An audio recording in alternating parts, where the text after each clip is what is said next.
Good day and good evening and welcome to Extreme Farm with me, Caetsu Chaiji, but you can just call me Kai.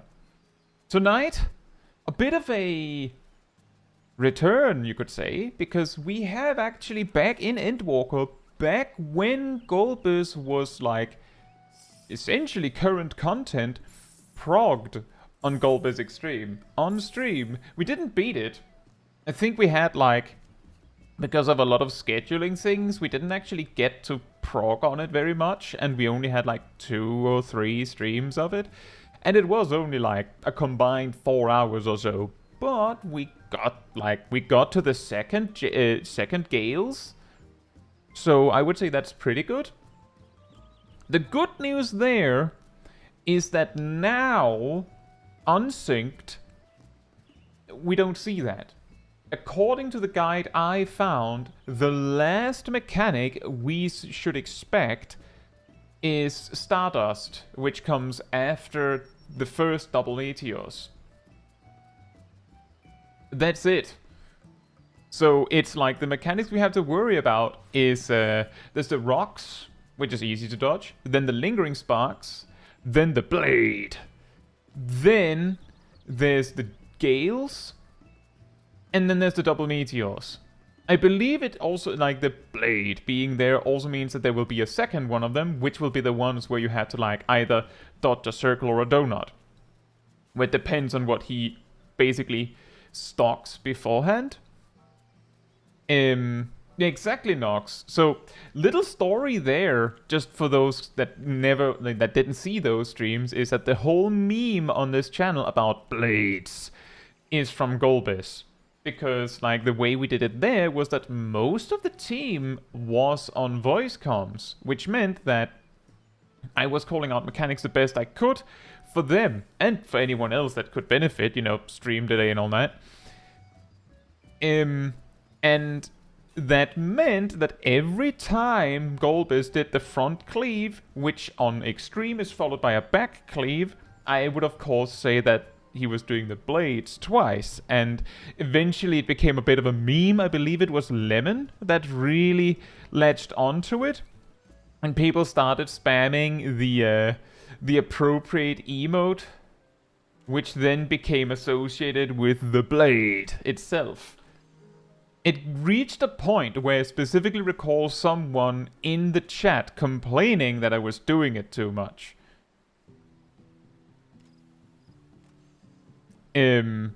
But that's basically the origin of that, and consider that that's not the only thing he does with blades. He has his rhyme-kissed blades, and then there's the dungeon a little bit later where he fortifies his blade. So that's fun. So it's a rather old meme on the channel, you could say. That said, hey Nox, hey Quasari, hey Naomi, hey Talma, hey Gazel, hey Saras, hey Sally, hey Rust, hey Agent Monica, hey Clove, hey Hans, hey Tinali, hey Faust, hey Azadragoon, hey Afi, hey Agony, hey Rob Guerrero, and hey Tristan, and hey Kat. Hope you're all doing very well, and thank you so much for celebrating 14 months as with the milestone to fortify your blade. Thank you so much. I'm trying my best.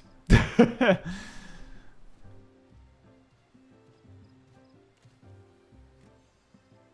pretty much, Agony. We'll figure out what we do. We initially thought we will try with an on-standard comp and see how it works out. Who knows, maybe our damage is so incredibly devastating that we don't even have to worry about it.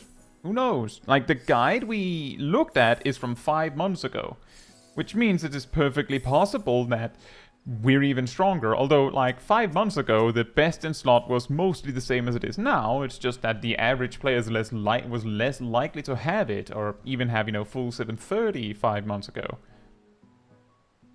So we'll see how bad it is.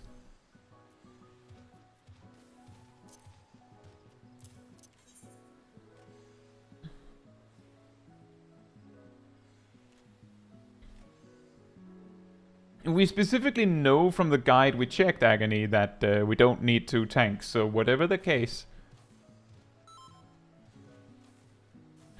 But we're not the full Savage team, so like there will be like we'll try our best.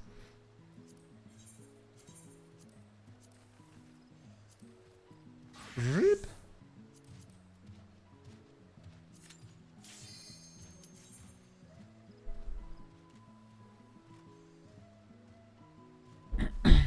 I'll give a little rundown of what matters here before we start. Also, wow! Wow, I don't know if that's actually the best markers to have, but those are the markers I have. So, the particular mechanics where you really need to pay attention for everyone else's sake is that really early, Golbez will use lingering sparks, but just before that he'll summon 2 of those giant rocks, and normally he only summons 1. Which means that with 2 of them there will be basically 2 safe spots, one in the north, one in the south. After the rocks, you stay where you are. You stay where you are. And wait for lingering sparks. Lingering sparks is basically when the cast finishes, it snapshots where you were, and a moment later AoE happens where you stood. So you need to bait it to somewhere people can expect. So by having basically everyone except the main tank in the south and then the main tank in the north, then once lingering spark finishes casting, everyone that is not a tank runs like, well actually everyone just runs sideways away. That way everyone will stay in the south and the tank will stay in the north, and then we just continue from there. The next thing is Gale Spheres. The first time he will summon the clones, but he will, as I recall on Extreme, he will summon them either north-south or south-north. He will either summon them on the north and south angle first, and then the east-west angle first, like second, or vice versa. Like he'll basically do one angle and then the other angle. Hey Matthew, hope you're doing well. But what you need to look for is of course a safe spot in each wave, because they resolve one at a time. I believe it's after the second wave that Golbez will do Rime-Kissed Blades. So you have to look for a safe spot for that too. Where he cleaves like half of the arena in a specific configuration. But you know, look for the safe spot. The spiky side is the one that hits, I believe. What's your plan for Flames of Eventide with 1 tank? I believe that one hits a random DPS for second, and if it just is a tank buster where you have to tank swap, I'll just smash cooldowns. And we'll see what happens. It is doable with 1 tank. After Gale Spheres, the next mechanic that really stands out is double meteors. He will mark a healer, if I remember correctly, he will mark a healer with a circular knockback. So like you'll be the center of the knockback. We deal with that by having that healer stand smack dab in the middle. Like just straight up on the sea.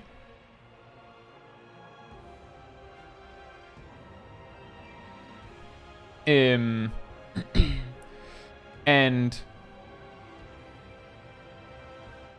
is that before double meteors gleaming?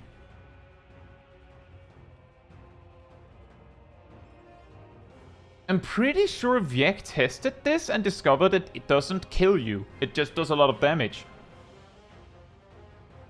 Anyway, the healer that gets the knockback stands smack dab in the middle so that everyone else gets pushed away from them. A support,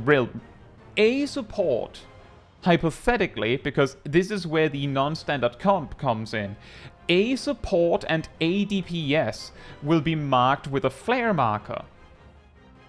And a double meteors will appear. I believe it's random whether they're like which side they are on, but one will be in the north, one will be in the south, and they will be opposite. So one will be like northwest and the other's east, southeast. I can't remember if they're consistent. Does anyone remember if they're consistent?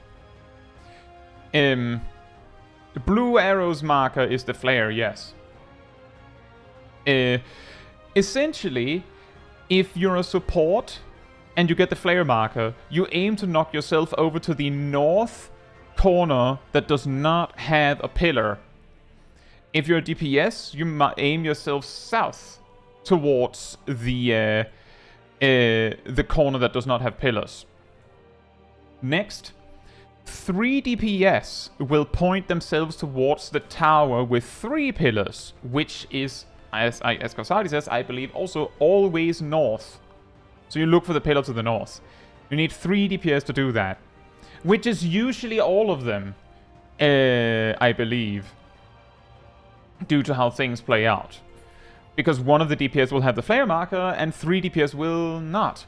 And then you have the remaining 2 supports, quote-unquote, point themselves at the tower with 2 pillars. You can probably see where it gets complicated now.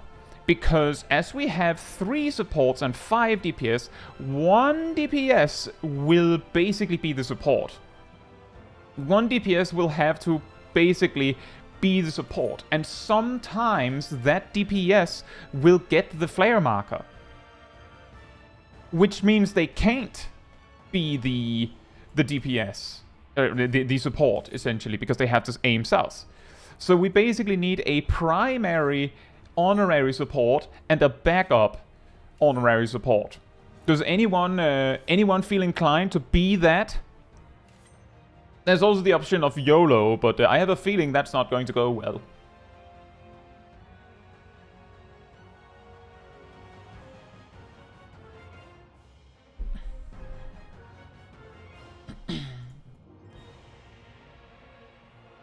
It looks like Cat offered to be the backup support, and Clove offered to be the honorary support.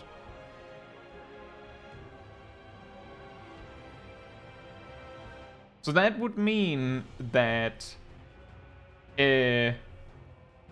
optimally the honorary support has like a macro or something to warn the backup if they need to do it. Do you have space for that, Clove?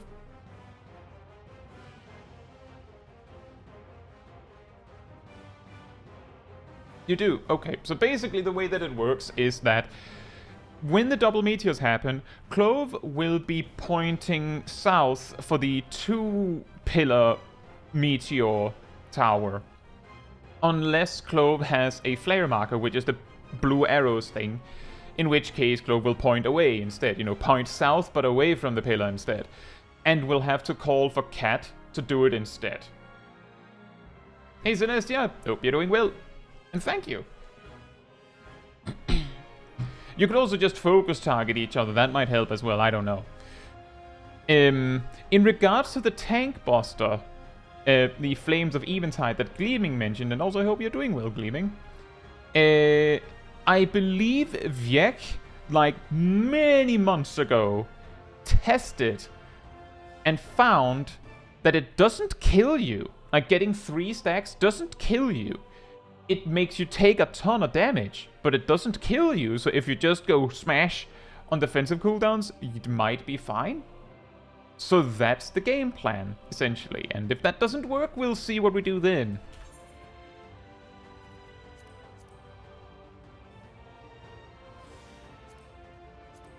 And the mechanic after double meteor should be Stardust, which shouldn't resolve. There's also one more mechanic that I just remembered. He will do a raid wide, you know, when he calls upon Ajdaya and all that. After that, the next blades will be accompanied by a circle AoE or a donut AoE, and then immediately after spread markers or stack markers. And I think we might be able to YOLO the stack markers. We will try that, and then if it doesn't work, we'll figure it out.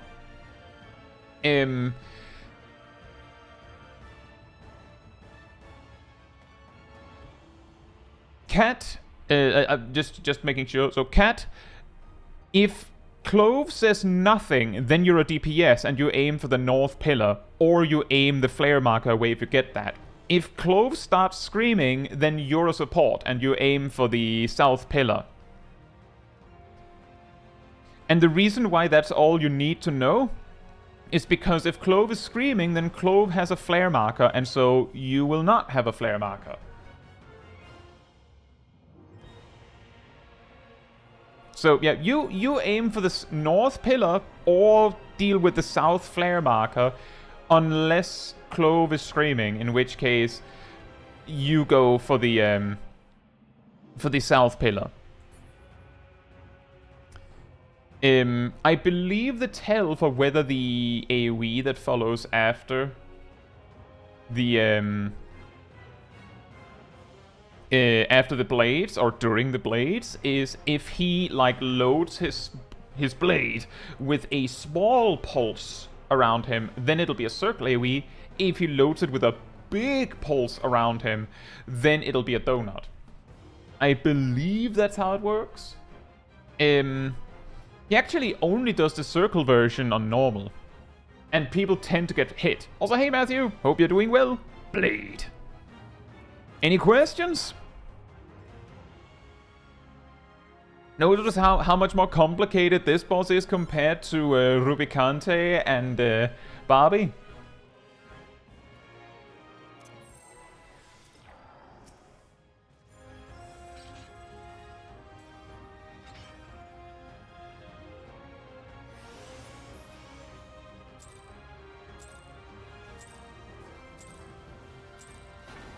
If you would oppose our crusade, then come. But know that none shall deny us salvation. This place shall be your tomb.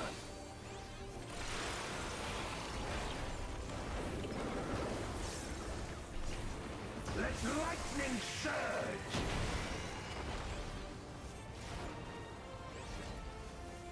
I will free us from the wheel. Blade? Blade! And another blade!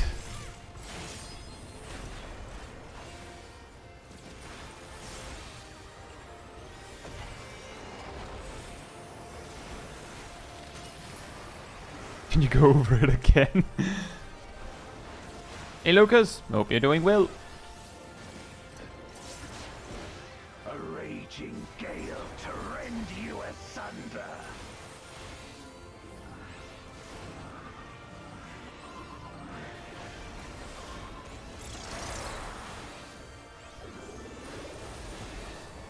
Where my Rhine-kissed blades?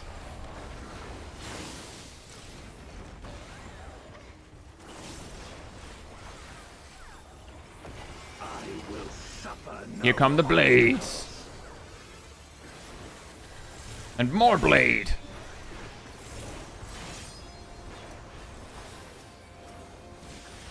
No matter the foe, I will stay the course.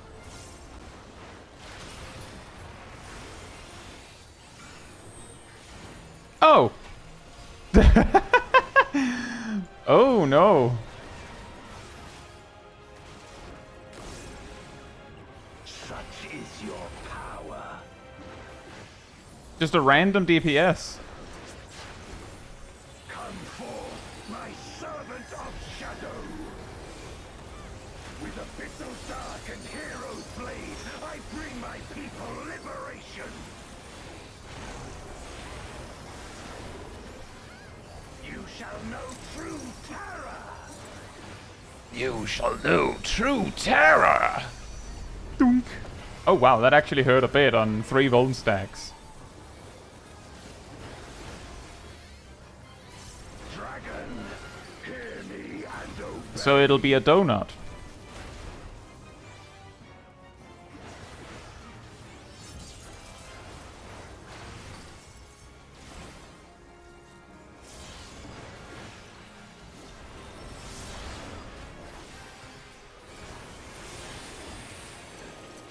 Yeah, I should have saved my defensive cooldowns for that. Here comes the blades. Did you see it did 311,000 damage?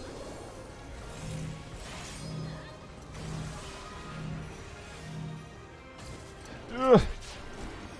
Bathe them in black flame. My meteors will extinguish your light.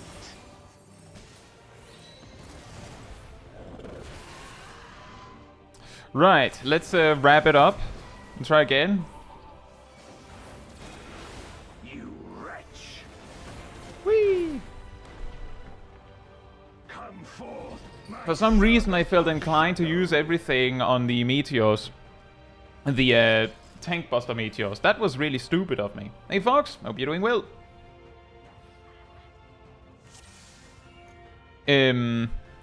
So, just one quick thing. We kind of managed to solve it, but I just need to make sure that we're all on the same page. I'm pretty sure I ended up aiming my flare south, because Kasari was aiming their flare north. Is that easier? I mean, like, it could also be a case of, well, we're going to wipe anyway. Irillion, hope you're doing well. And Shackman.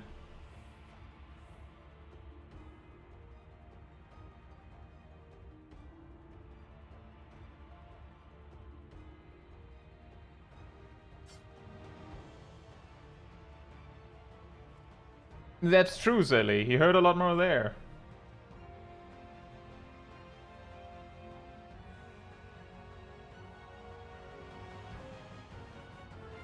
I'm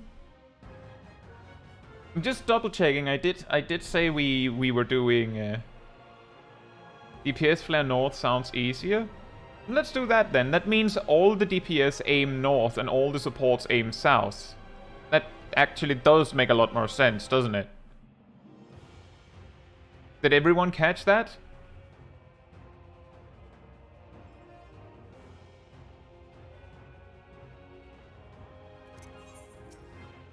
But yeah, if it did 311,000, if that does not... If that does not ignore damage reduction, then it should work. Shouldn't we assign clock spots for the mechanic before that? I guess.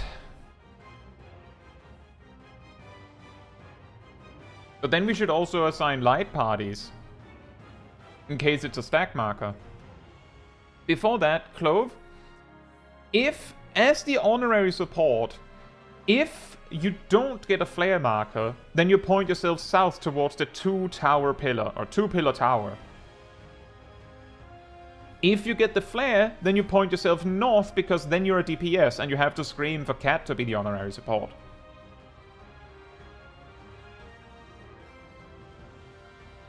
If you get the flare as a DPS, then you point yourself north.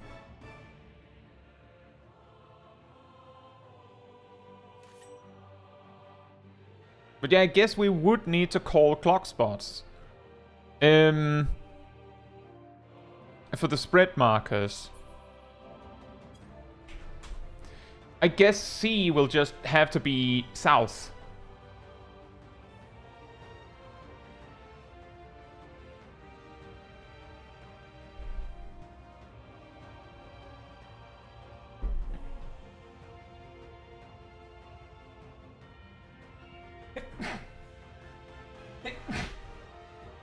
Hey Angel! Hope you're doing well.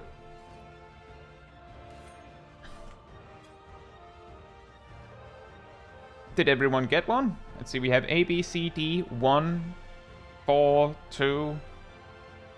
Thank you, Nox. Someone didn't pick 3. Who didn't pick something? Is that Gazel? Thank you. And hey, Grace. Hope you're doing well. The reason why it's important that everyone actually states their clock spot is because otherwise you don't know if they know that their clock spot is that. Gazel, we're discussing clock spots. Like, even though it's like there's only one option left, you have to say it so that we know you know. So what are the clock spots for is when he does the phases of the blade with donut or circle, he will do spread markers right after. Or he will do stack markers right after. If I remember correctly, the stack markers are centered on the healers. So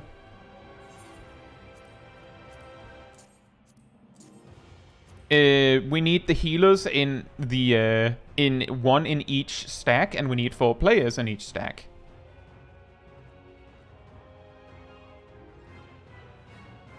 Bruh.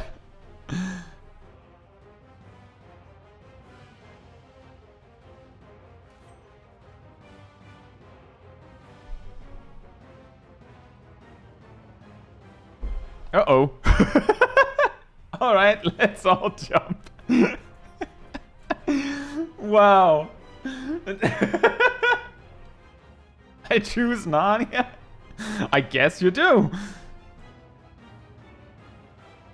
Yeah, Kazari, you thought this was Golbez, but it's actually FFXIV Extreme, and the edge is calling tonight.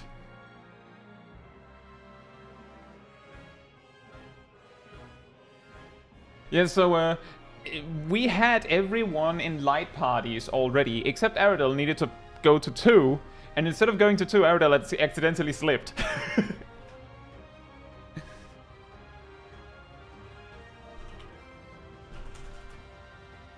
If you would oppose our crusade, then come.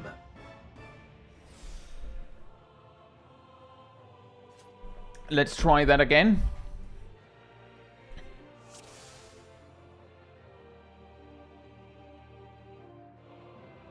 The ones that already had called one, please go to the same one.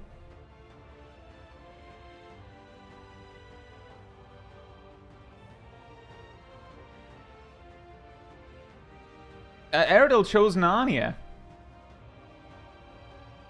What in our world are they doing?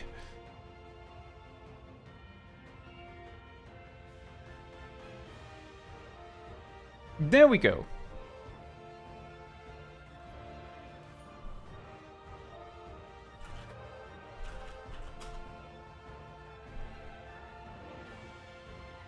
Right, so, again, after the phases of the blade, he will either do spread markers, in which case the clock spots are important, or he will do stack markers, in which case this is important.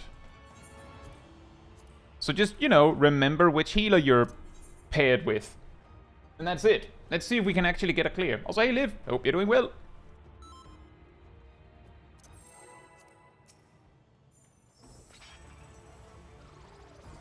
Stack always happens from point blank. Right. So if it is donut, then we have to get ready for spreads, and if it is circle, then we have to get ready for stacks. If you would oppose our crusade, And if we kill him, we have to get ready for snacks. but know that none shall deny us salvation. This place shall be your tomb.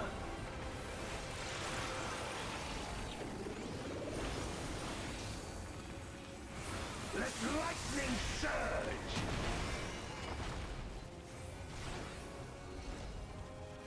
I will free us from the wheel. Here comes the blades. The blades. One. And another one. Bam!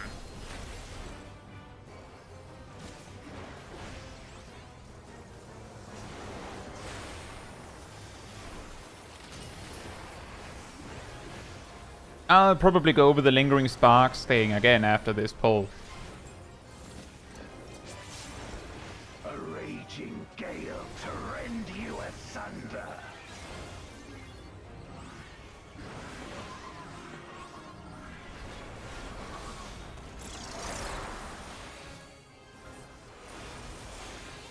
Where my Rhine-kick blades.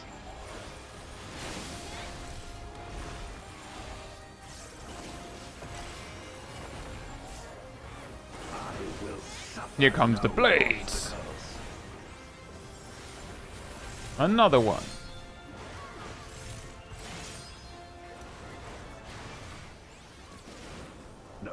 foe. I will stay the course.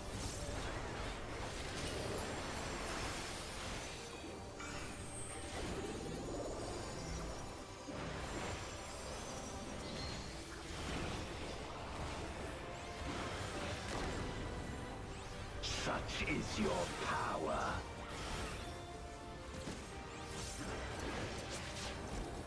Come forth, my servant of shadow. With abyssal dark and hero's blade, I bring my people liberation. Hero's Blade. You shall know true terror.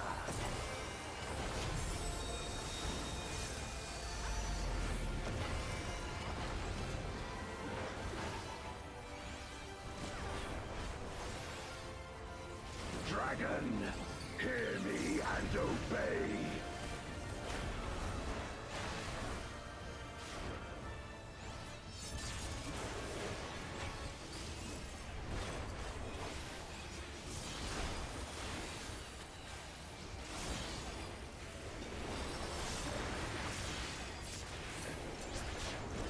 Oh, 0 damage. Fantastic. Here comes the blades. Did anyone see? It was point blank, so we need to get ready for stacks.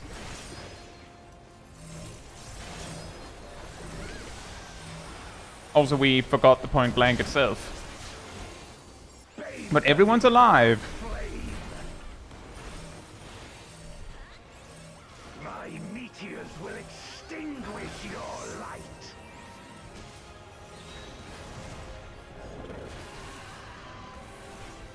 You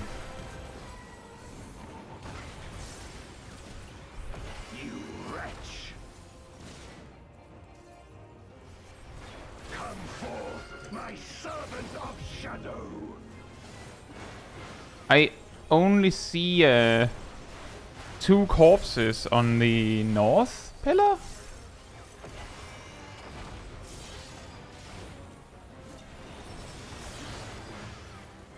Oh.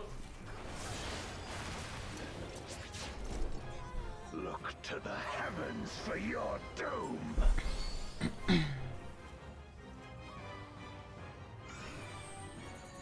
So I guess someone survived the north pillar. Or someone wasn't at the north pillar. Hey, Bad Angel. Hope you're doing well. So I guess we'll have to go. Did everyone participate in the double meteors? Who took the north towers? Names, please.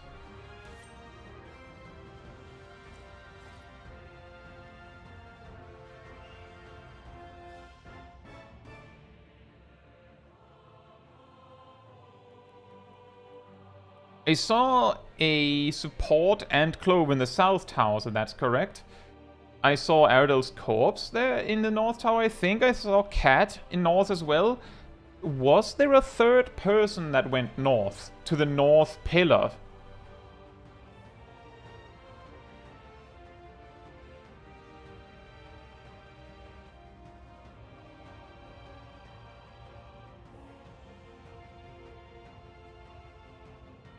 Not sure if you made it in time or not. Did you use knockback immunity?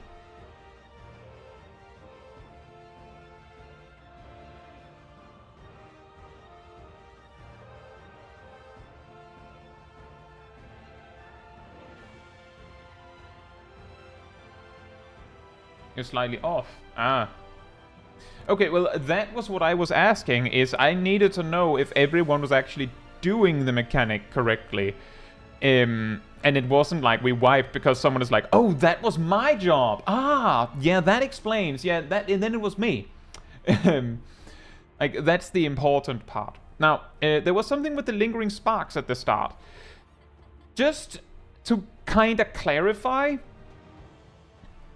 Golbez will summon rocks. The rocks will basically cover up 4 and 2 or 1 and 3. You go to the opposite one, pretty much. Of course, melee range for those that need it. Preferably everyone stands in melee range. Yes, Lingering Sparks is one that snapshots your position. You stay in that safe spot. You don't move around for your positionals. Use true north. I don't care. Like, frankly, I don't care. When Lingering Spark's cast bar fills fully, he snapshots where you're standing. And then you run sideways, meaning from 3 to 2 or 2 to 3. Out of it. If someone is out of position, someone else will die. Which is what we've seen in the 2 previous pulls.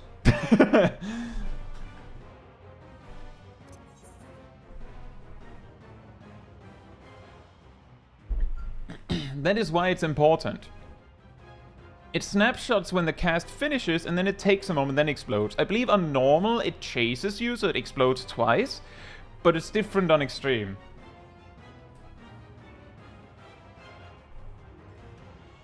It just hits once, I believe. But it's harder to see where it hits. Is Zip ready?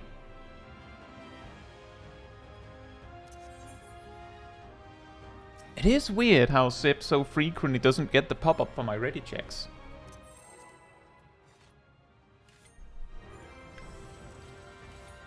But yeah, we were almost there. So if we didn't have any deaths to Lingering Sparks, we might have made it.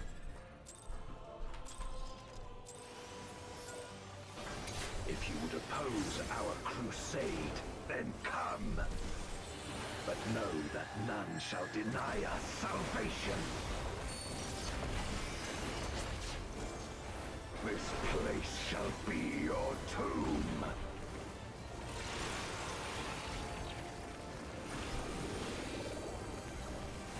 Let lightning surge!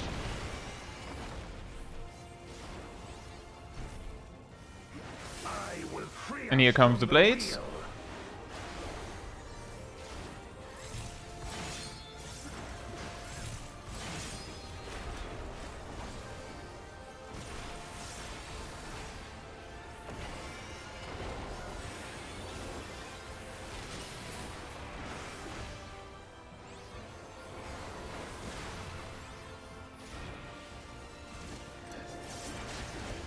A raging gale to rend you asunder.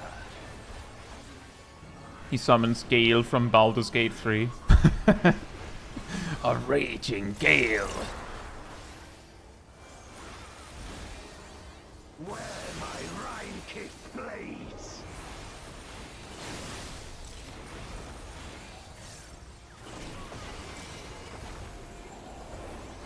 I will suffer. Here come the blades. obstacles.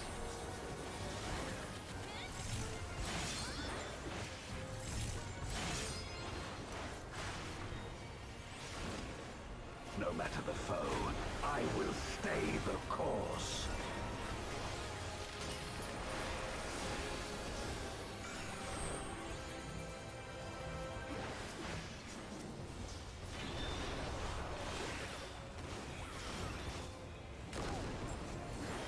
Such is your power.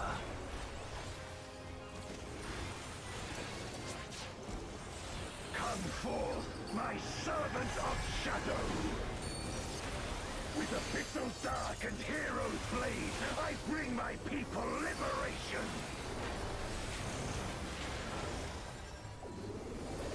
You shall know true terror.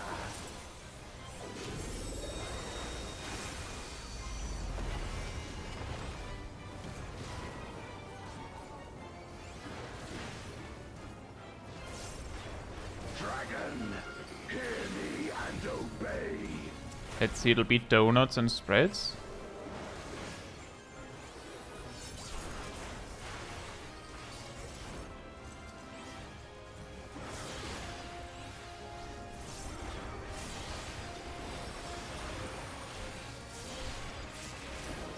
Oof. I held a cooldown. Blades. Held a cooldown for if we need another one. We hopefully don't.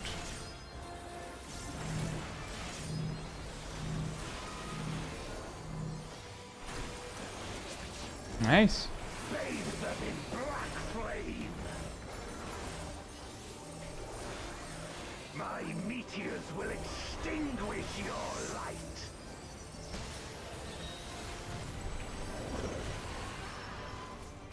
Nice. Very nice. Boom. And no mount. Now that would have been amazing. Hey Phil, hope you're doing well.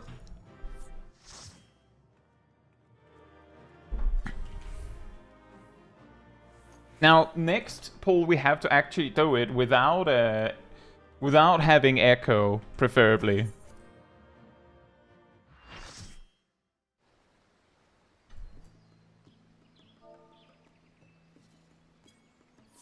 Right, Gazel said that he had some latency problems.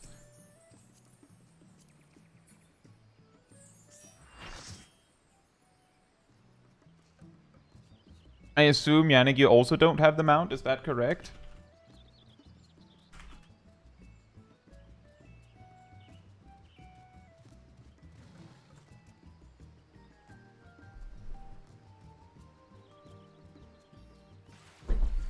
Right.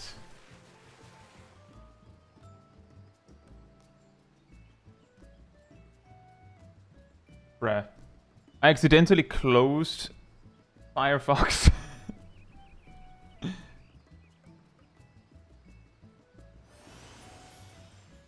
Genius over here is what they call me.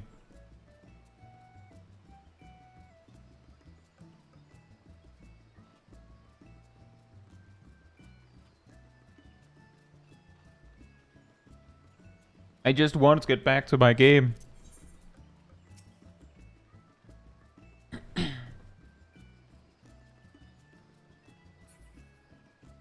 Right. For spread markers, if it is the donut,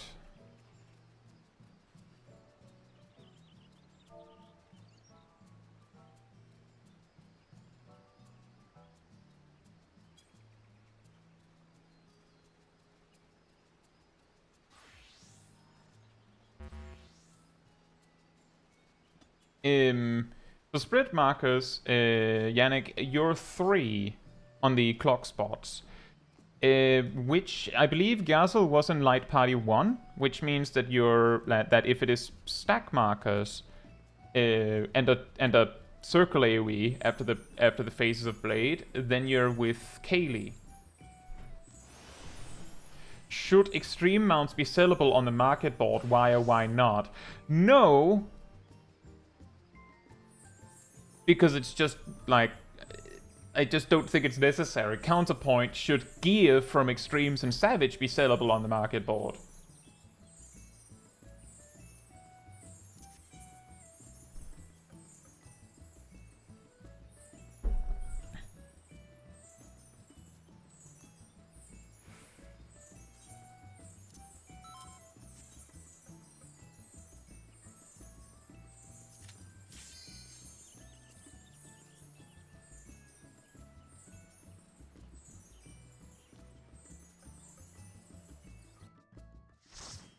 I think that mounts that are 2 expansions behind should be guaranteed drops. I feel like they kinda meet a middle ground where 2 expansions old, the bosses are relatively easy to beat, so they're relatively easy to farm.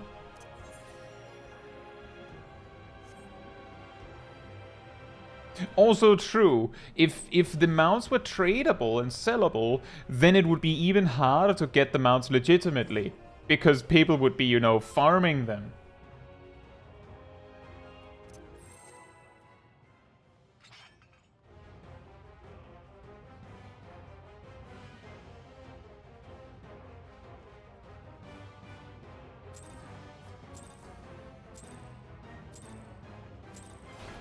If you would oppose our crusade, then come. Then come! Know that none shall deny us salvation. This place shall be your tomb.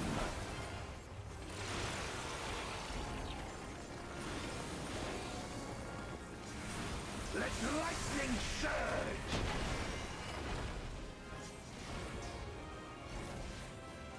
I will free us from the wheel.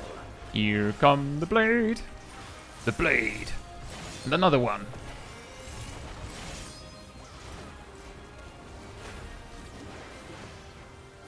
Oh no, you misunderstand, Matthew. In a mount farming group, the way that it kind of leads to an end is that the players that get the mount will stop rolling because they have the mount.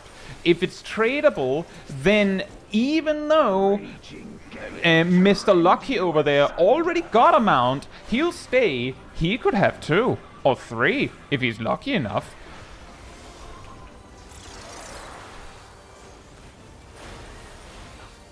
So it'll make like legitimate farming even more obnoxious. I will suffer no obstacles. And what it adds is, well, the people that don't want to actually farm the content will have a slightly easier time if they can afford it. Like, I feel like it's trading something for nothing. The foe, I will stay the course.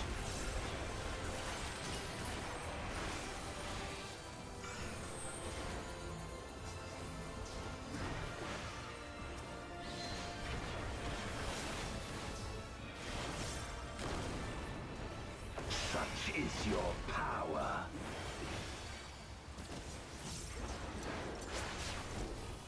Come forth, my servant of shadow. With abyssal dark and hero's blade, I bring my people liberation.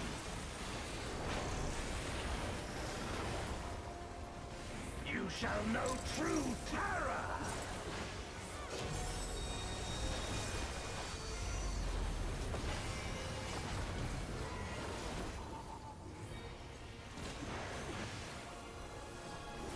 Dragon, hear me and obey.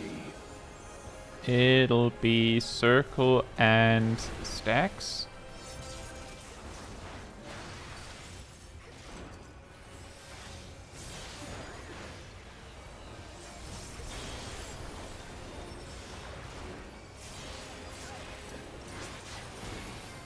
Oof.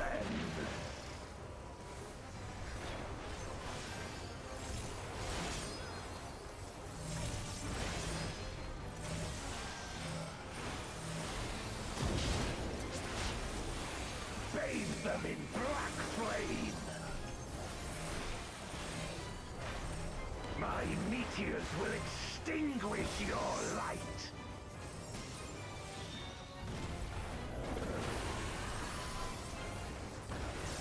Right. That. You wretch. Come forth, my servant of shadow. The next one, which will not happen, is a donut and a spread.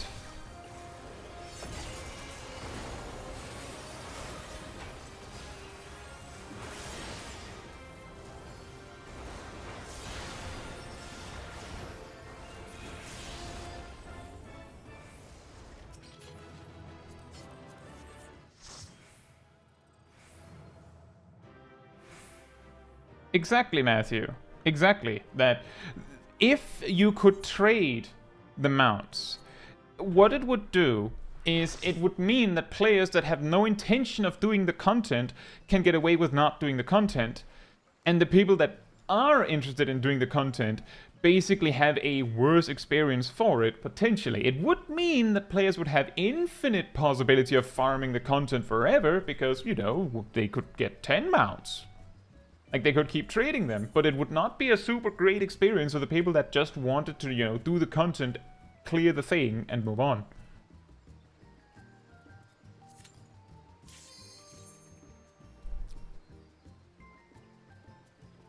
And also that one, Naomi. I have seen that one in WoW. Where people will, like, need on an item, win it, and because it's tradable for 2 hours, they'll be like, whisper the other person that needed on and go, I'll trade you it for money. Like, they didn't actually want the item, but because they were offered to need on it, they did.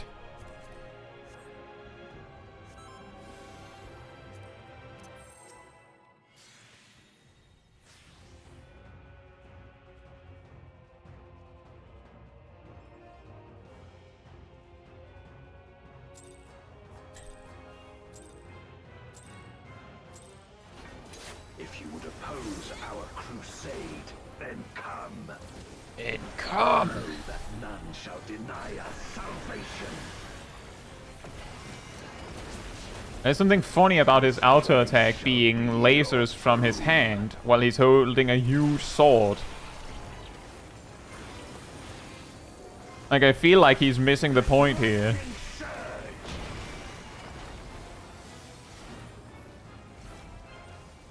I will free us from the wheel.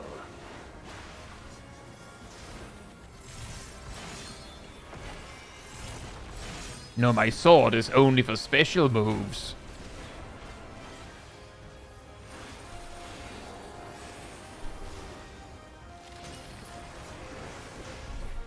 He does. Hope you're doing well.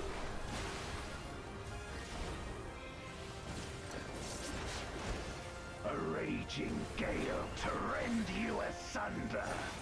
That's also true, Lumin, but that does happen in a slightly more coordinated way, let's say. Hey, Lana. Hope you're doing well.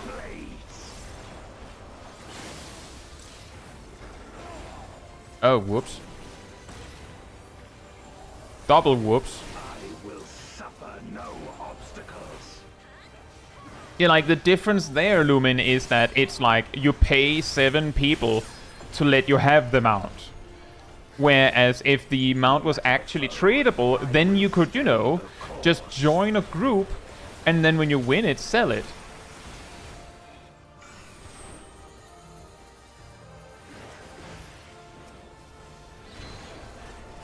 Well, if you win it, I suppose. Such is your power.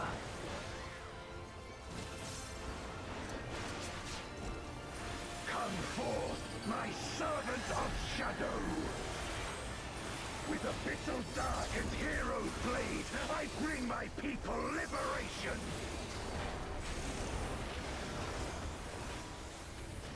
You shall know true terror. Doink.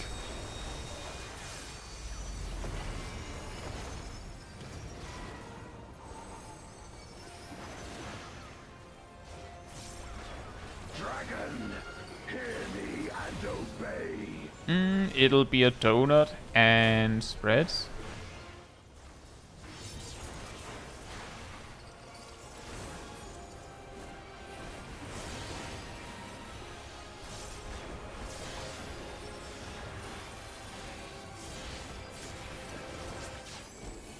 Crush them.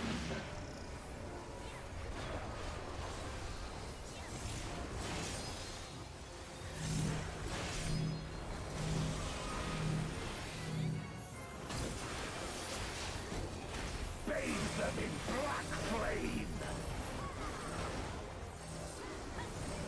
My meteors will extinguish your light.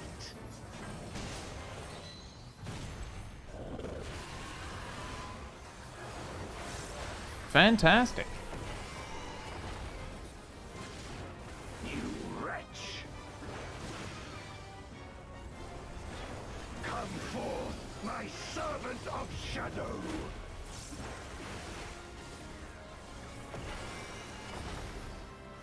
Breakfast time equals donut AoE followed by spread markers. Haha. There's a donut with spread on it.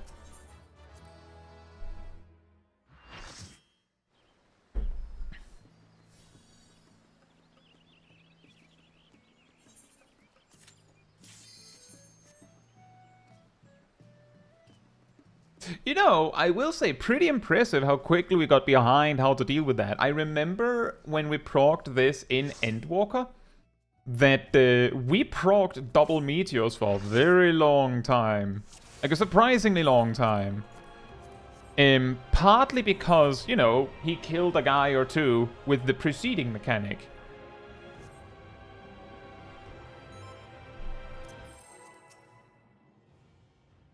Donuts fondant. Hey, midichlorian. Hope you're doing well.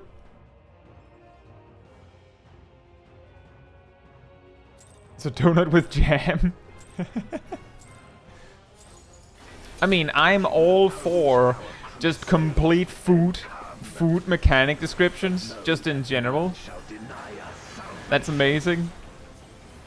Just imagine that. Imagine a Raider lingo a few years from now, where it's like, why is it that all the mechanics are like shorthanded to something with food? Well, there was this guy who really liked to refer to mechanics with food shorthands for some reason, and it just kind of like stuck.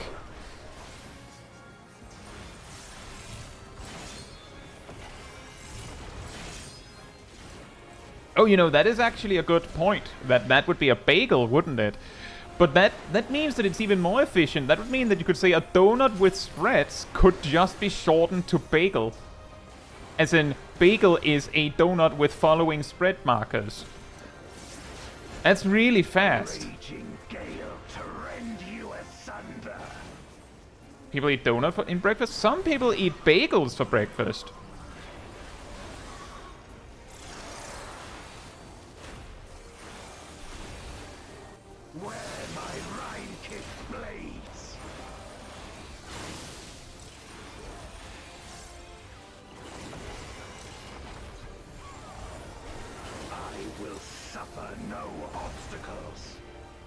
What's the difference between the two? A bagel is more like... basically, a bagel is slightly more, like, meant to be food, whereas a donut is more meant to be a sweet, I believe? But they're basically the same thing, like, depending on how you look at it.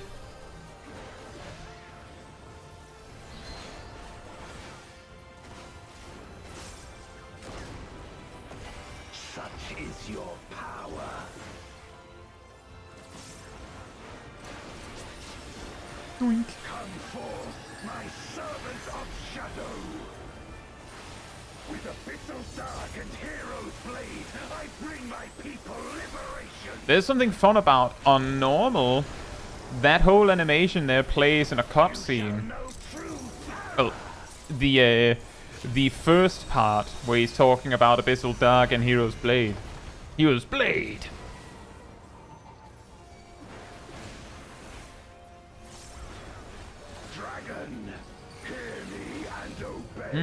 Point blank and stacks.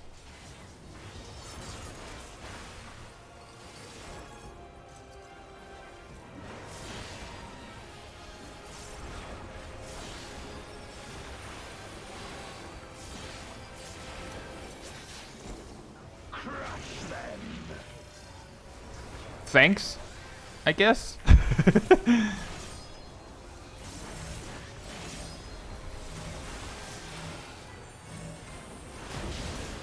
Ooh, boy. Bathe them in black flame. My meteors will extinguish your light.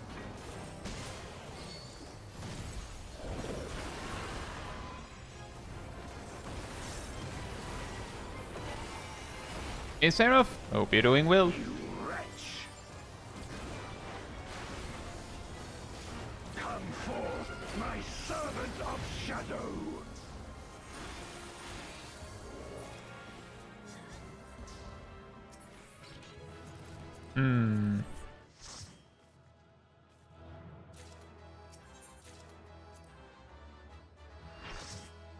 Loaded nachos, multi-hit stack markers.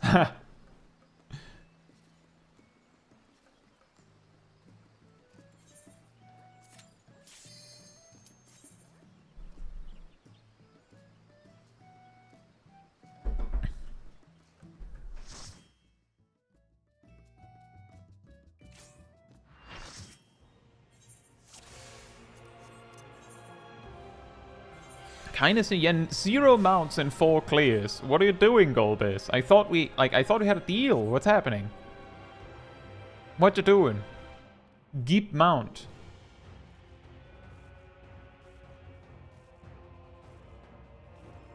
He gobbled them up. He gulped them. Right. He munched them.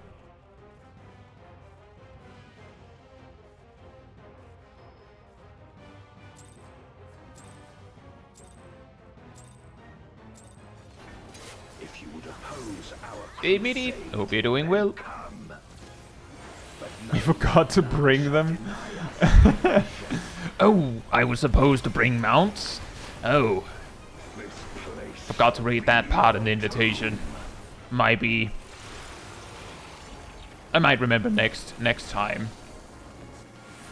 Let lightning surge.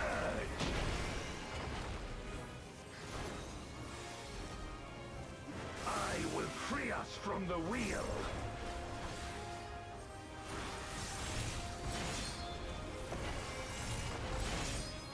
Swing.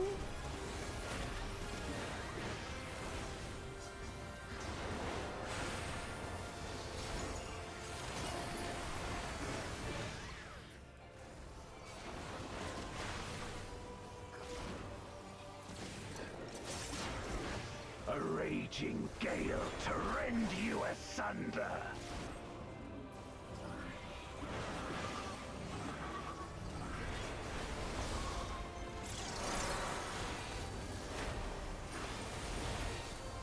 Where my Rhine-kicked blades.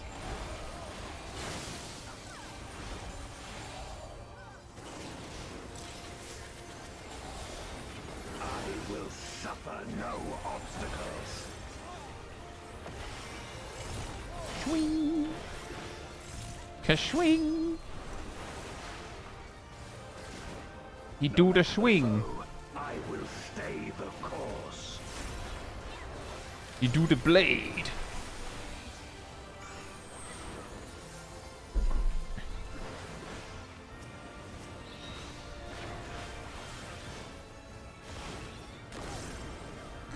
Such is your Why?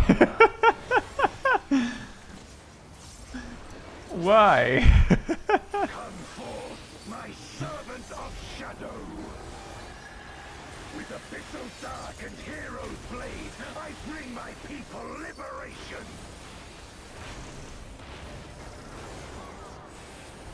You shall know true terror.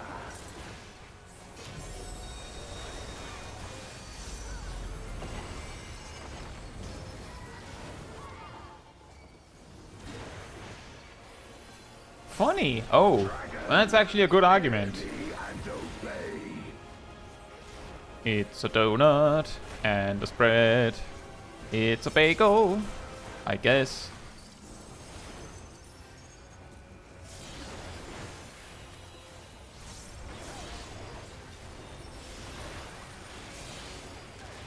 Ow. Crush them.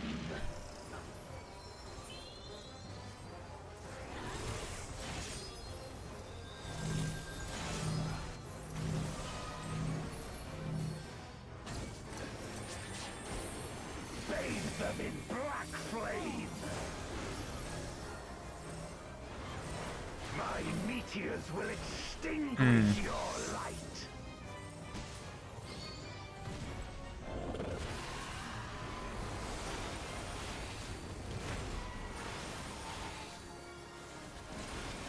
You wretch. Come forth, my servant of shadow.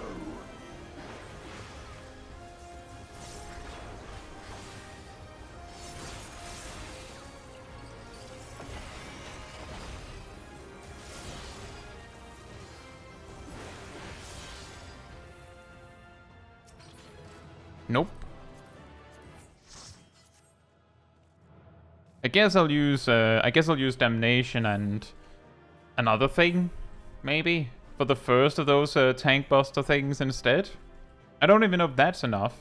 It was enough sometimes, so I guess it's not enough with just me. Imagine needing healer help.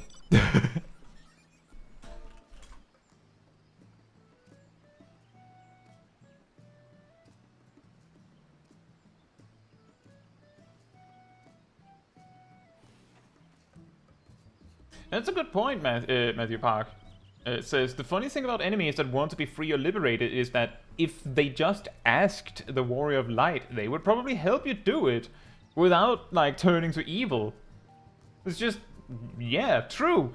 You could just have asked. And you could just have asked, and we'd figure it out. And exactly, Robgero. A little bit like how Ilbert also kind of goofed it, right?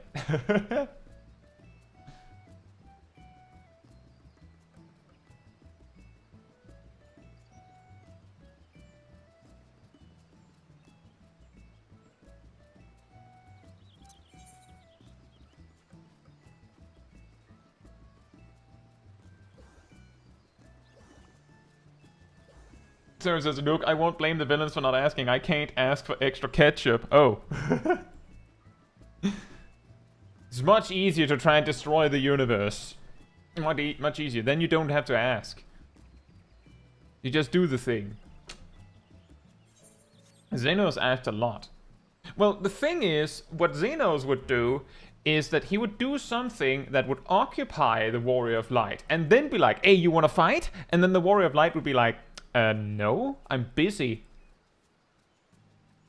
Like, imagine, like, you have to go to work in the morning, and you come out to, like, Xenos just, like, ruining your car, and be like, haha, let's duel, and you're like, no, I need to go to, like, I need my car to go to work, now I have to, like, use public transport, now I absolutely don't have time to fight you. Like, why? He's on throne, hope you're doing well.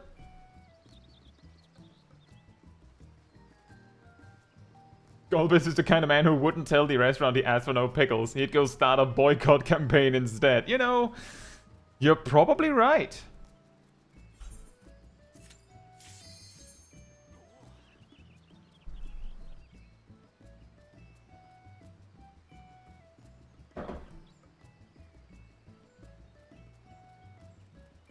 Xenos, can we fight at the parking lot at work? Can you give me a ride, Xenos? Then we can talk about it.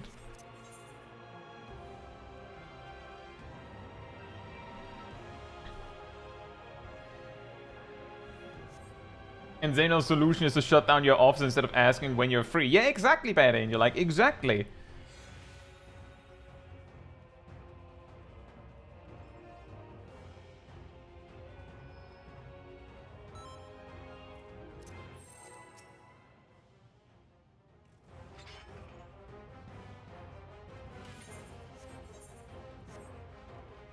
You can always request repairs from me. Just not when I'm waiting for a pull timer. Like, maybe not at that very moment. Not, perhaps not the smartest time.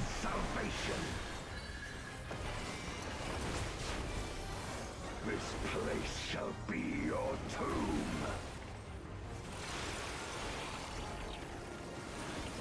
Hey, Thomas. Hope you're doing well. Let lightning surge! I will free us from the wheel.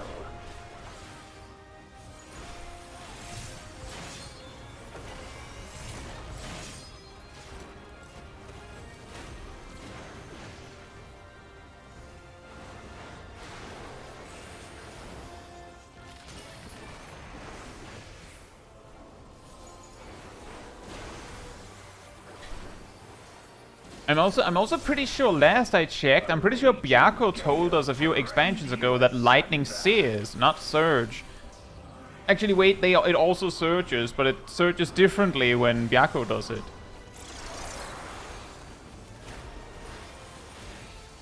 Is it something else that surges on Byakko?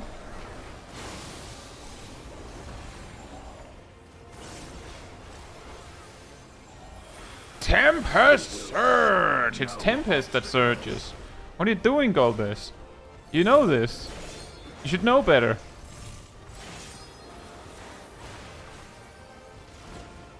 No matter the foe, I will stay the course.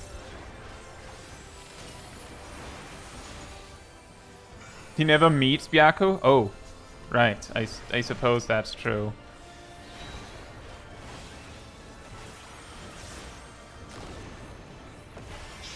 Is your power.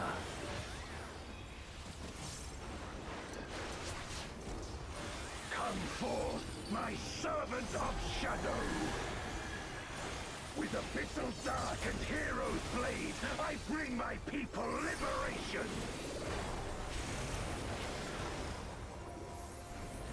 You shall know true terror!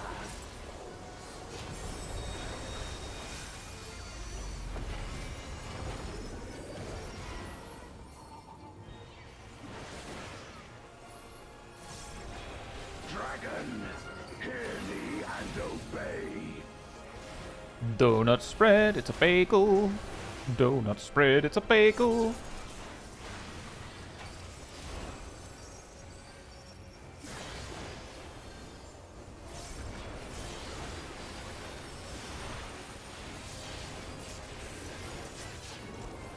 Crush them!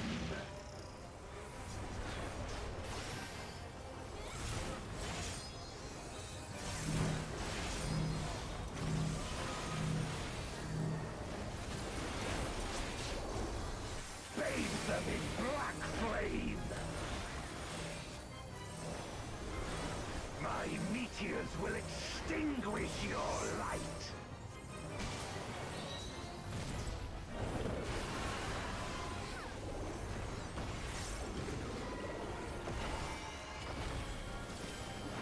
You wretch! Come forth, my servant of shadow!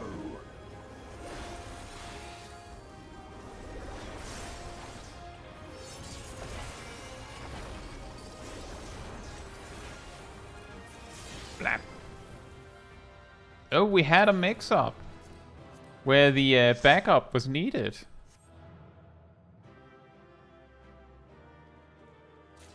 Wow.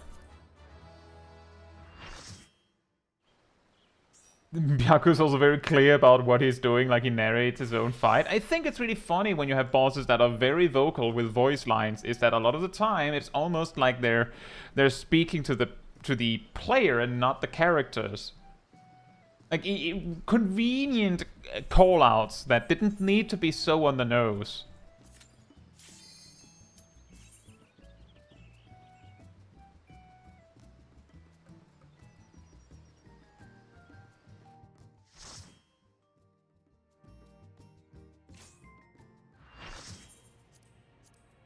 Could be argued that Byako wants to lose. That I have also made that point myself, that the clear reason why Byako is so easy is because, well, he wanted to lose. Like, that was the point. He was kind of almost a little bit maybe in control, perhaps, possibly, maybe. And the point was just to fight with you, not to beat you.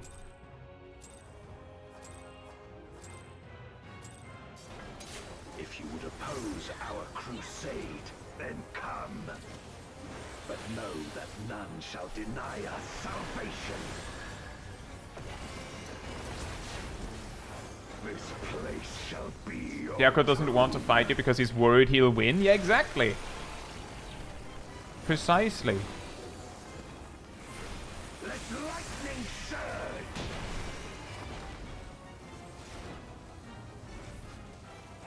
I will free us from the wheel!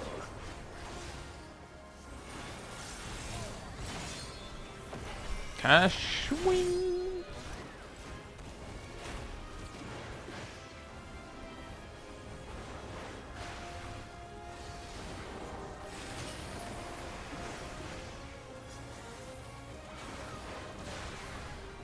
It's a little bit more than that, Agent Monaco. We have 5 players that need to take towers, 2 players to get flare markers, and 1 that becomes the center of a knockback. And usually it's very predictable, like it's more predictable. But because we have only 3 supports, it's a little more complicated. So we need to basically have a DPS that, like we have to have a DPS that acts as support. Is it this one? Yep. And then another one in case that support DPS happens to be chosen for the DPS specific flare marker.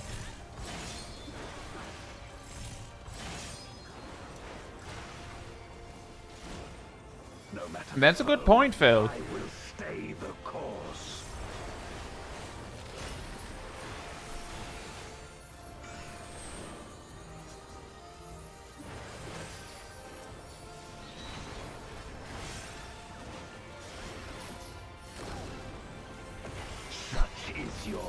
That's a lot of barriers.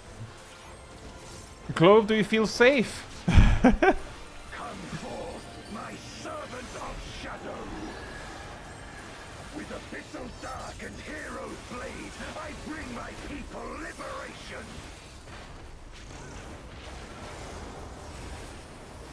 You shall know true terror.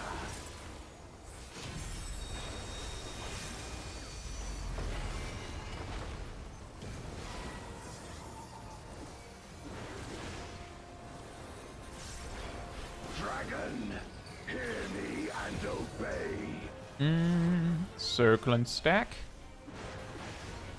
It's a sandwich? You know, that is actually a pretty good one. It's a stack of circles. Ow. Crush them. I feel like the healers forget about me.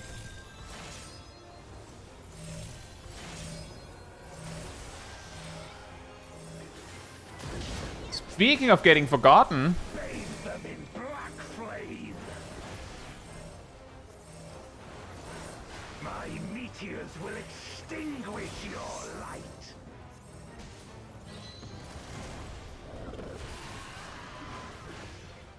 whee!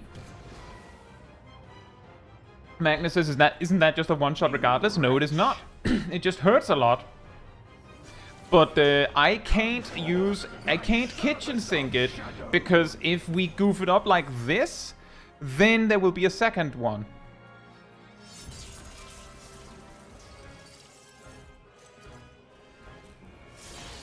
But I can survive it with like 2 cooldowns or like 1 big one if my healers help me.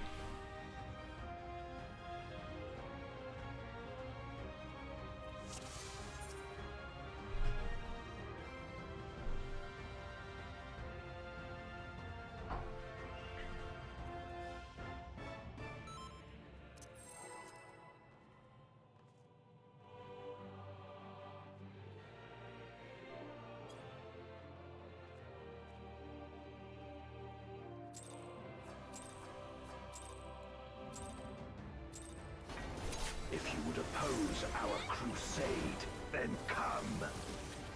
But know that none shall deny us salvation. It might not be the healers. I just know that sometimes I survive it with 2 cooldowns, and other times I have survived it by basically taking no damage. Other times I just go splat. It goes through invuln, yes. That's why I don't use invuln. We actually tried that the first attempt. I will free us from the wheel.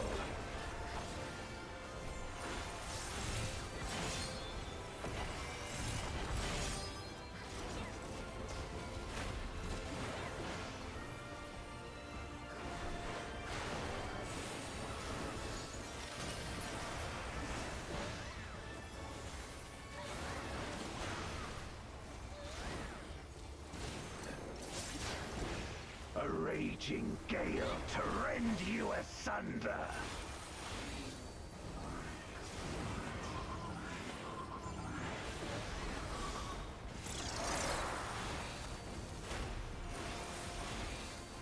Where my Rhine-kissed blades.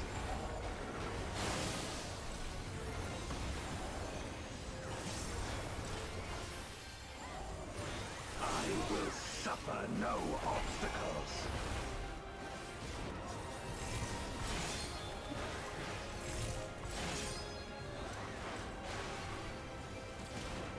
No matter the foe, I will stay the course. Blow on the soup equals rending gale.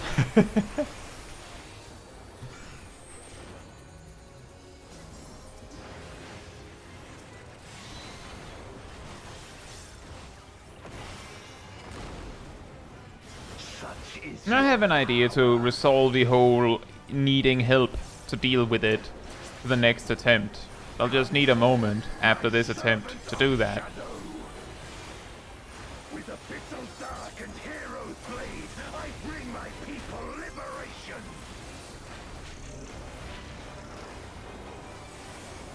You shall know true terror.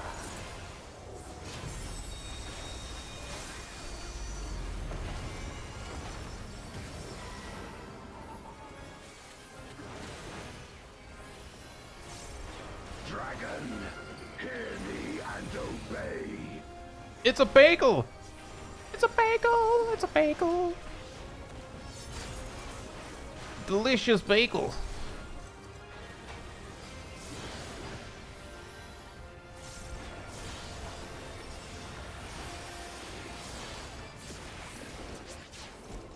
Crush them!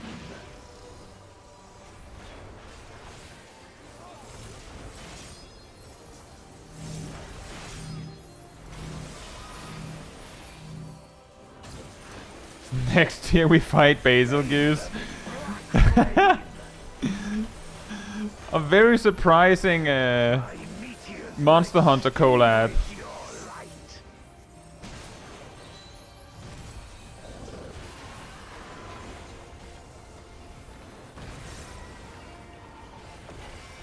That would be an amazing reveal, by the way. Like you're just watching the raid trailer or something, and then like at some point it just goes.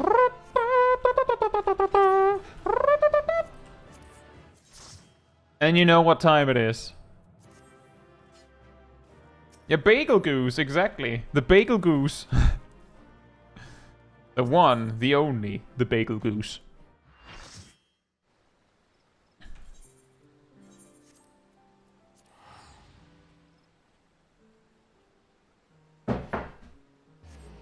I have an idea.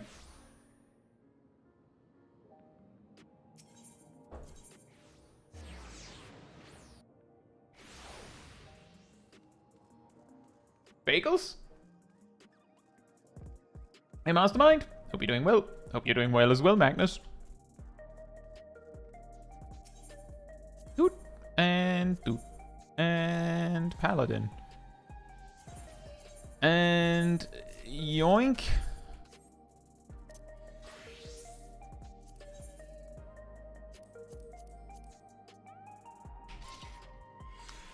That's, you know, that's pretty good.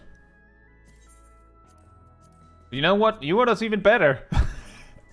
If it was pink.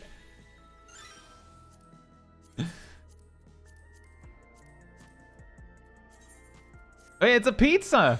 Pizza places right here.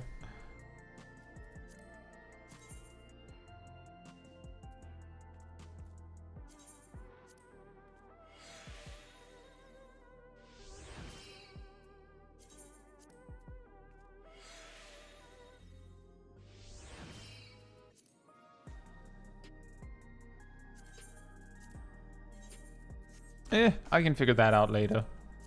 The logic being that Paladin has way more actual damage reduction than Warrior. So the problem...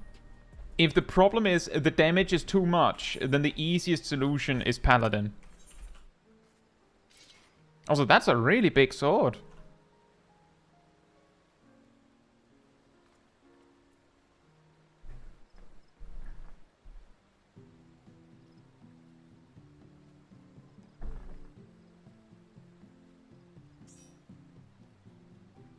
Phil says, I hope Basil Goose shows up in Wilds at some point, but maybe 3 games in a row is a bit much. Rathalos enters the chat. I know it's like the Pikachu of Monster Hunter. Where did you go, Clove? What's going on here? Why did you leave?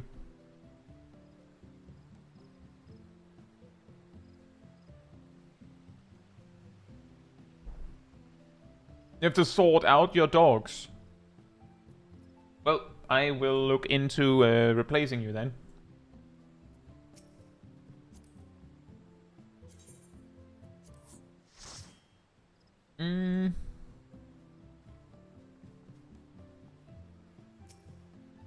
Yeah. Sort by height or color. I sort the order by who came here first. So those that have waited the longest. The Airedale of Monster Hunter? What?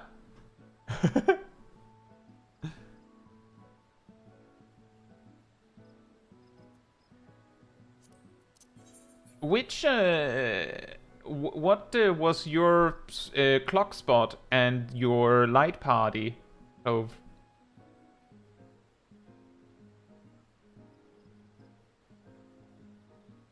Oh, like that!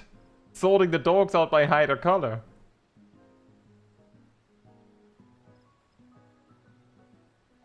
Light party 2 and on C. Which means for the spread markers, Rust, you're south. And for the stack markers, you're on SIP. Is Erdal ready? Who's George? Yeah, who is George? I know Steve, but who's George?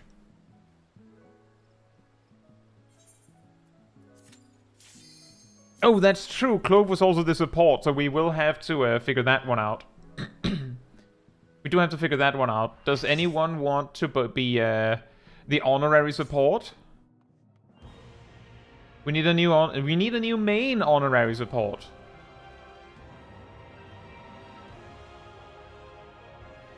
Right, Mizunashi. Hope you're doing well.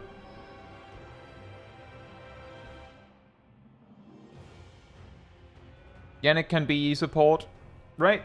No, honorary support. So what you need to do, just as a reminder, is if you don't get the flare marker, then you aim for the south pillars. If you get the flare marker, you scream for Cat. Or maybe Cat just knows.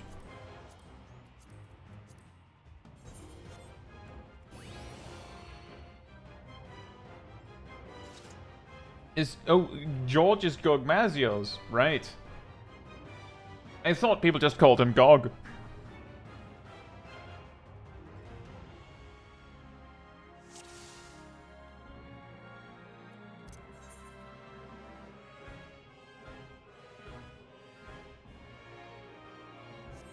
Yeah, so if you're a DPS, Rust, if you get a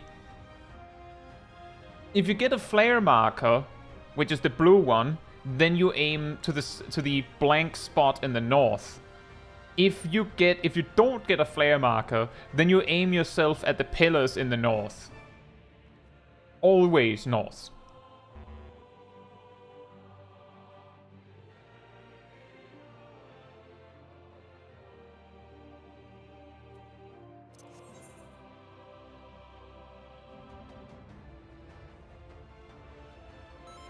We'll miss Steve. Wait, isn't Steve in Rise? Or do I remember that wrong?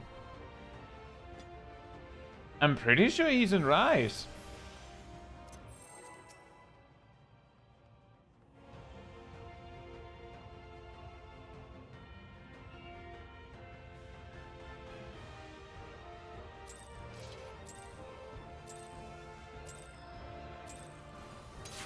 If you would oppose our crusade, then come. But know that none shall deny us salvation. This place shall be your tomb.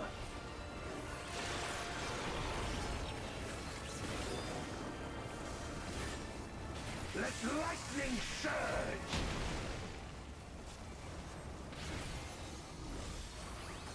I will free us from the wheel.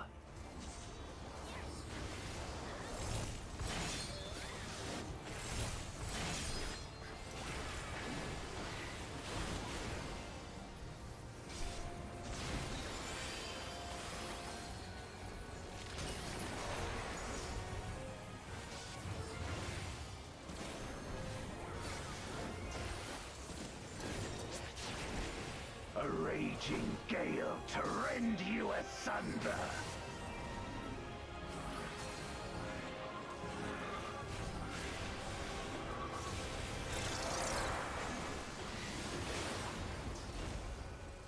Where my rime-kicked blades?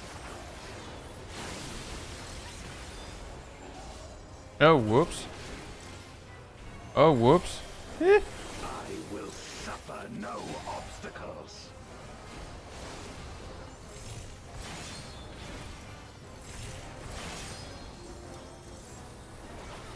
That depends on what you need, Gazel. It ultimately depends on what you need. Of course.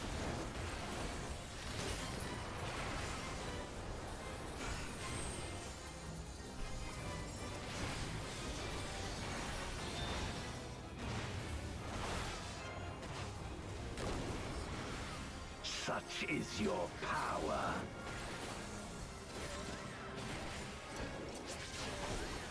Come forth, my servant of shadow! With abyssal dark and hero's blade, I bring my people liberation! You shall know true terror!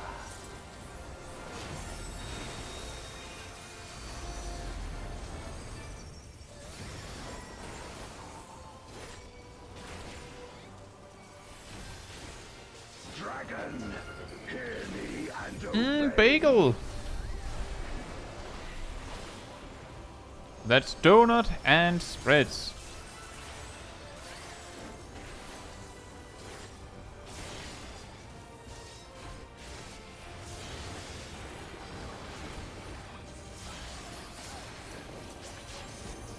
Crush them!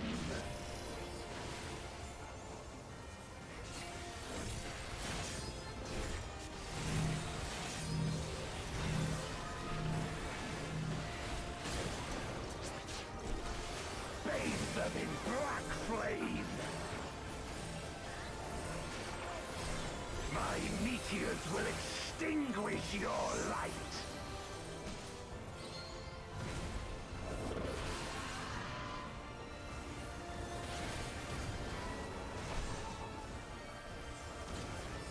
You wretch!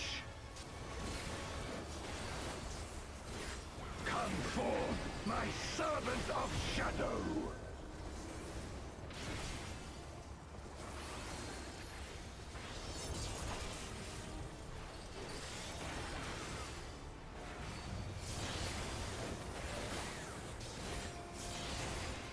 Chaiji. Nope.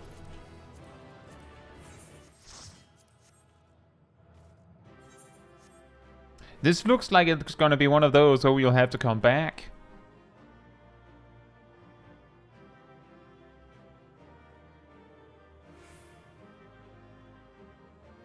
Matthew Park says, since I only know you from Final Fantasy XIV, my brain is confused trying to imagine you playing any other game. Right, if you need some inspiration to imagine me playing Monster Hunter, I like to play Gunlands.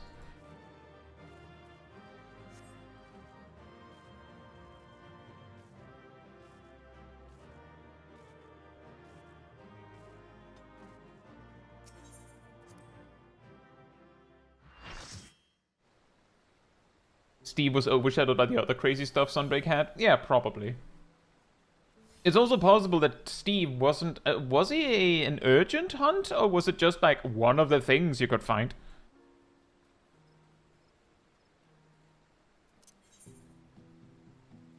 I was Mastermind, but then I ran out of tea, so I'm now just drinking flavored water.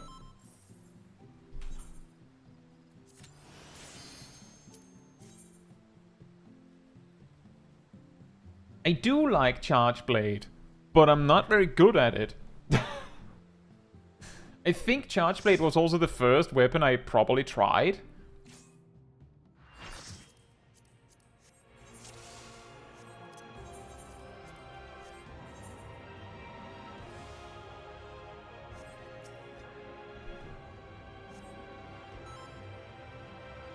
Isn't tea just flavored water too? Yes.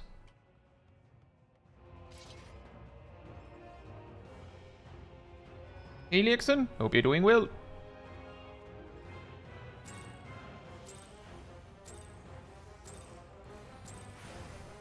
If you would oppose our crusade, then come. But know that none shall deny us salvation. This place shall be your tomb.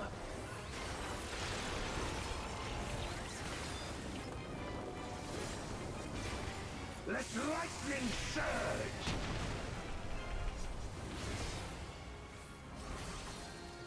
I will free us from the wheel.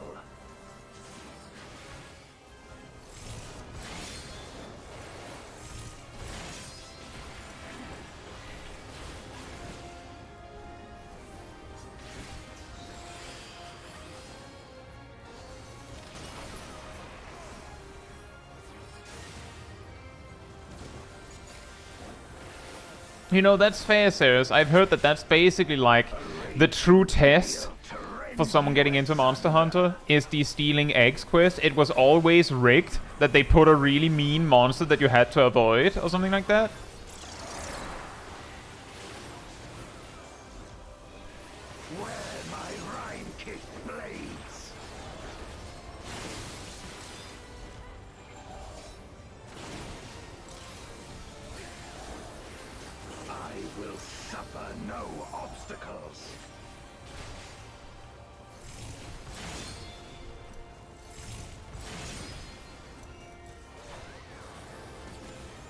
No matter the foe, I will stay the course.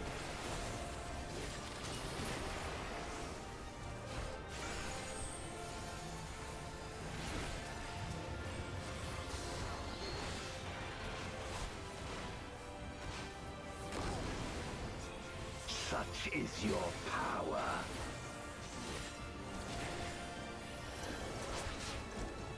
Come forth, my servant of shadow! With abyssal dark and hero's blade, I bring my people liberation!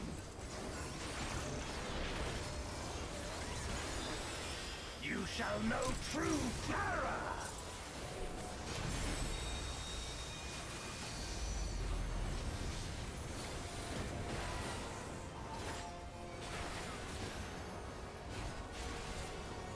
Dragon, hear me and obey.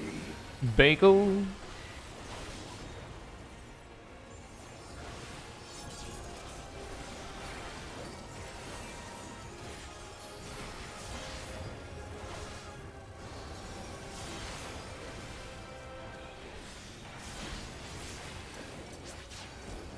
Crush them.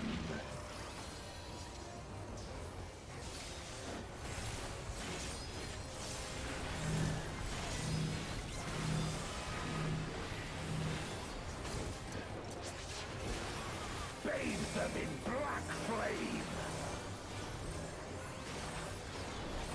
My meteors will extinguish your light.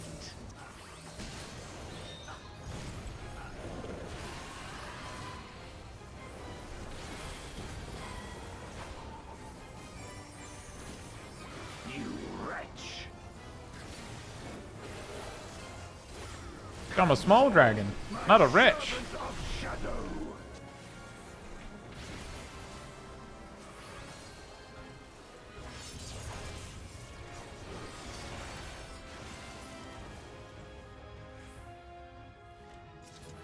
Oh, mount! One mount. And what's this? Yeah.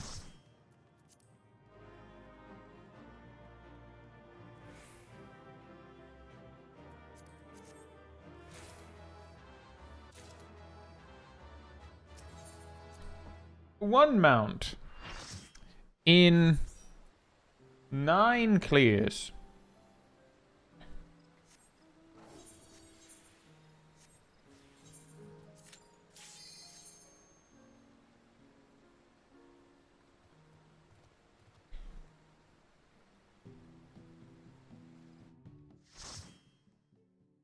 One mount.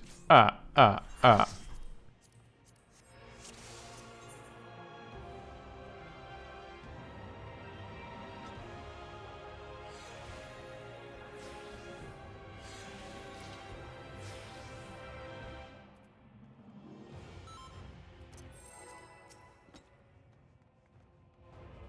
At this rate, someone's going to buy it with totems before it drops for them? Most definitely.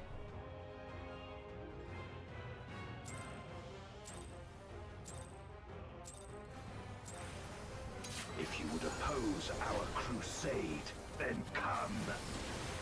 But know that none shall deny us salvation. This place shall be your tomb.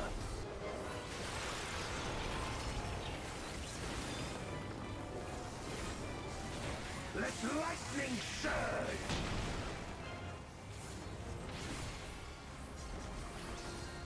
I will free us from the wheel. Hey Shaq, hope you're doing well.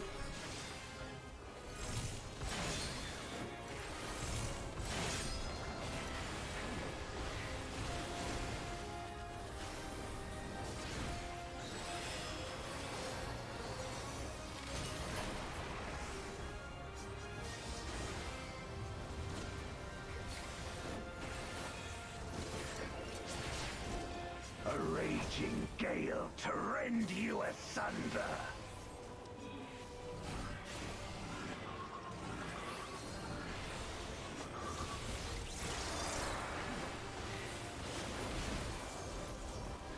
Where my Rhine-kissed blades. Oh, whoops. I was so sure. My choice was calculated. However, I didn't calculate it. No matter the foe, I will stay the course.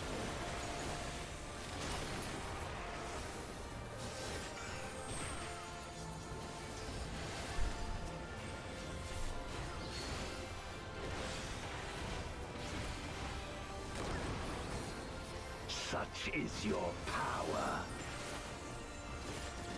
Hey, Kaveen. Hope you're doing well. Come forth, my servant of shadow. With abyssal dark and hero's blade, I bring my people liberation.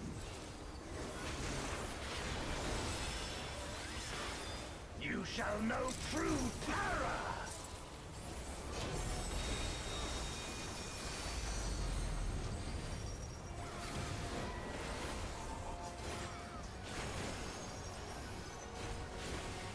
Dragon, hear me and obey. Sandwich, which is circles and light parties.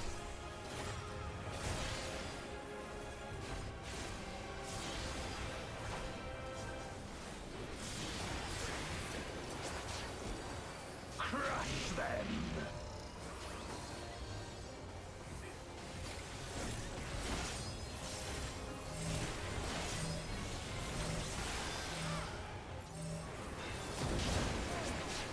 Bathe them in black This is flame. not good. My meteors will extinguish your light.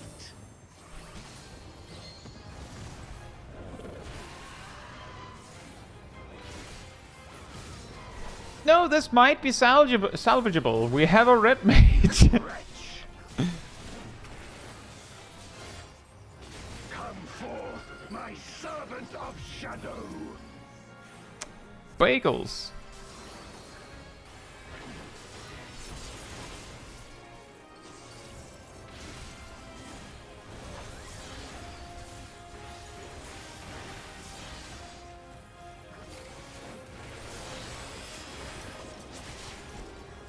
Look to the heavens for your doom.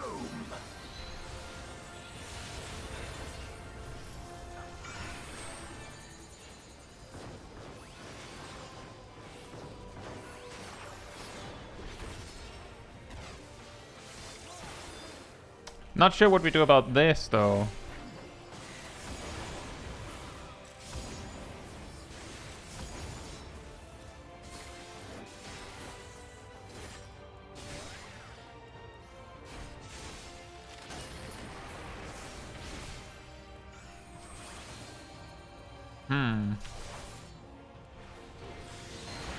Oh, he's doubling down on me. Then I'm dead. Be gone.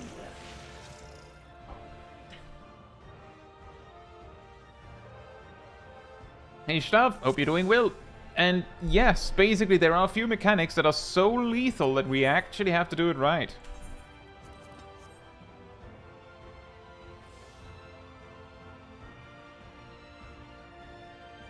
And we have one mount, Shack. Just one.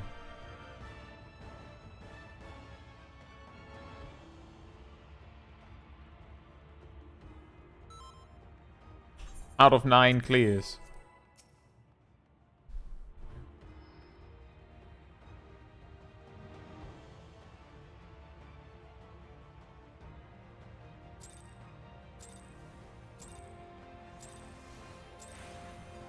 If you would oppose our crusade, then come. But know that none shall deny us salvation. This place shall be your tomb.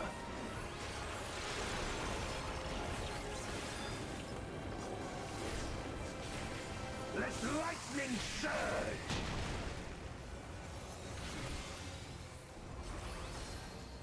I will free us from the wheel.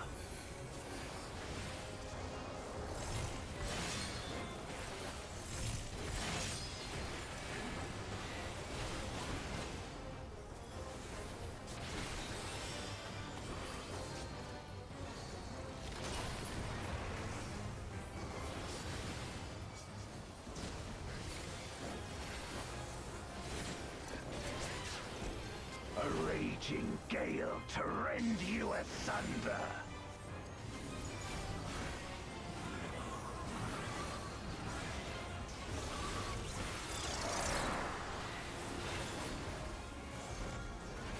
Where my rime-kissed blades.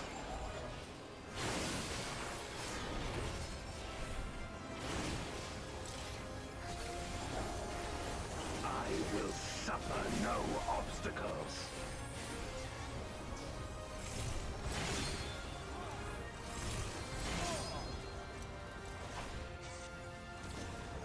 No matter the foe, I will stay the course. Something like that, Midi. I think Rust is going to need a lot of help with those 4-bone stacks. Such is your power. Oof. He really chose the worst case scenario. I was just thinking, well, it'll be fine as long as Rust doesn't get targeted by the tank buster. Oh, well. Hero's blade, I bring my Well. liberation.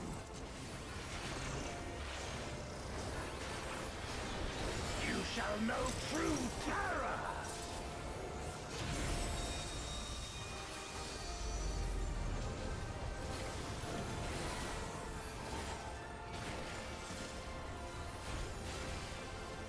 Dragon, hear me and obey. Sandwich.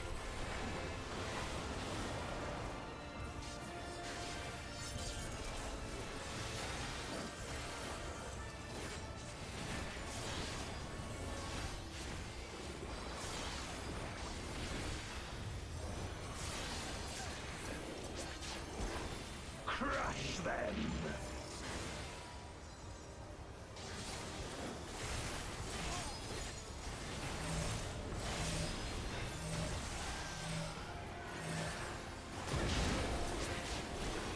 Bathe them in black flame. My meteors will extinguish your light.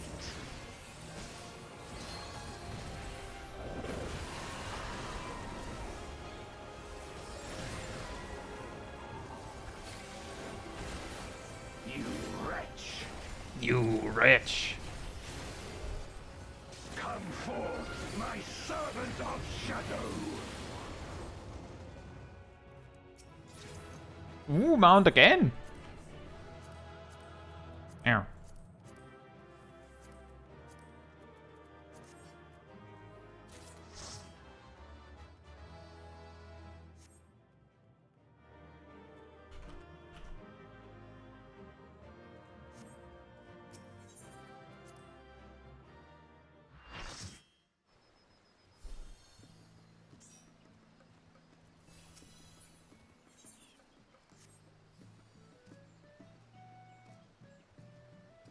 Not Slate. Hope you're doing well. Really?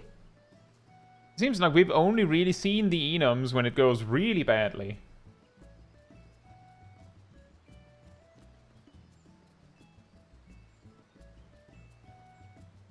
Something like that, Midi, although we've specifically, like, the wipe we just had wasn't, technically wasn't to the meteors, it was to someone dying to the mechanic leading up to the meteors. So, like, that mechanic can kill too. Right, I'll be right back. I saw Sip needed a moment as well. So I'll be right back. In the meantime, sanity restored.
Alright, I'm back. And hey, GTU, hope you're doing well. And nice. And we're also farming this. Like, we're farming this through Unsynced as well. And hey, Live Free, hope you're doing well.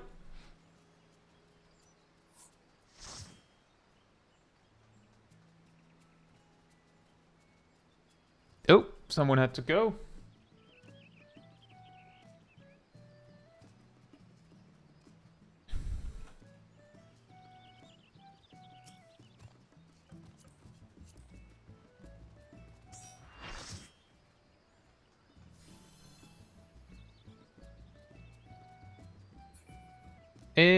Kasari, what was your spots? Like light party and clock spots?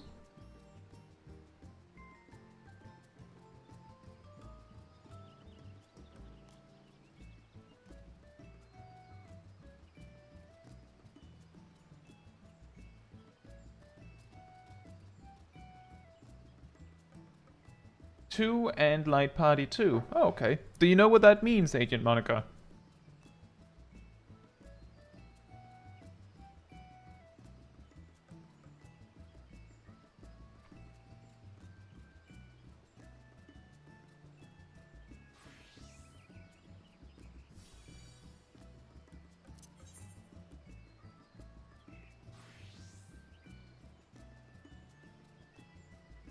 Basically, if we call sandwich, then it means that there'll be a circle AoE followed by stack markers, and you will stack with sip. If we call bagel, it'll be a donut AoE followed by spread markers, in which case your spot to spread to will be 2. Just keep in mind that the donut AoE will happen first, and then we spread. There's also for the meteors that either you will get a flare marker, the blue one with the kind of arrows pointing out, which means that you'll aim yourself like from the center with a knockback northward, but not towards the pillars. So like to the blank spot. If you don't have the flare marker, then you point yourself towards the towers instead.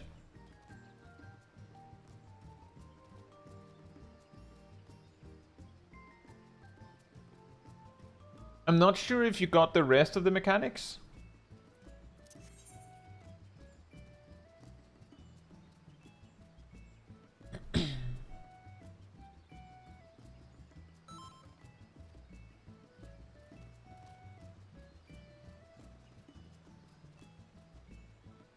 Hey mate, Mavtato, hope you're doing well. I wish you could show off mounts in more social areas so it would have more incentive to grind mounts. Well, I mean, there's other reasons to get mounts than to show off, right?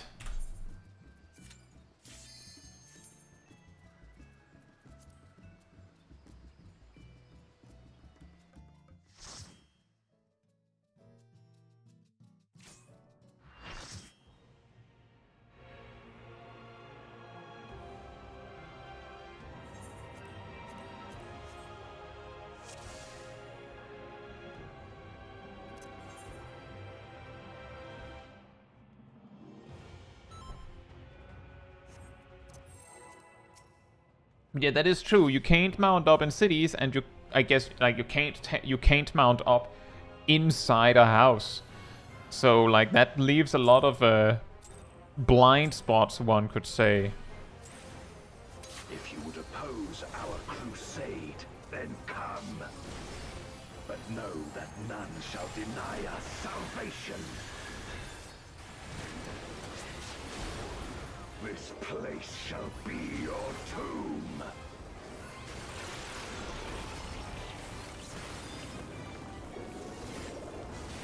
Let lightning surge!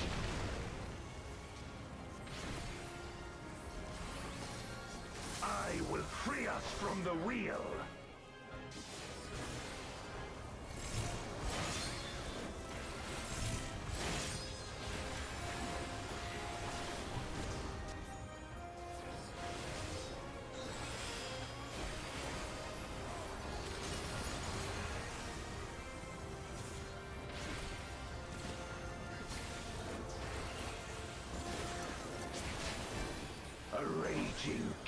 to rend you asunder.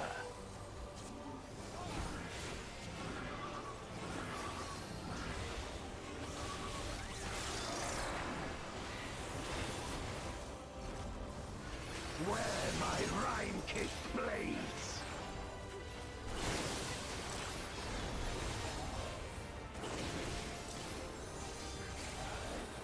I will suffer no obstacles.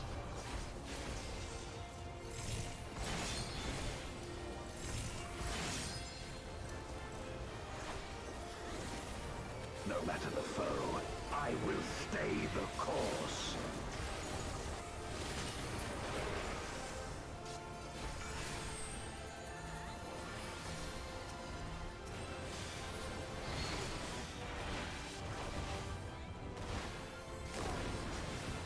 Such is your power.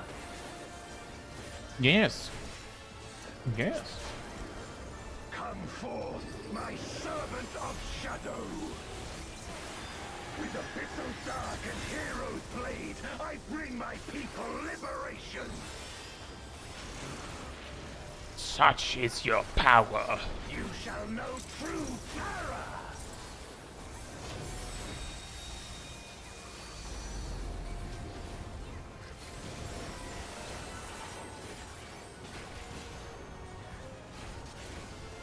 Dragon, hear me and obey. Sandwich, which means circles and stacks.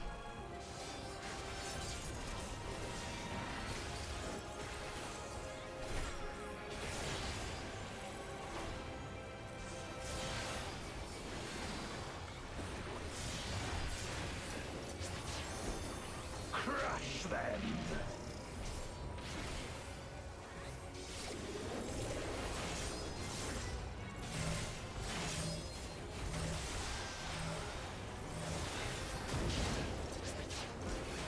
Bathe them in black flame. My meteors will extinguish your light.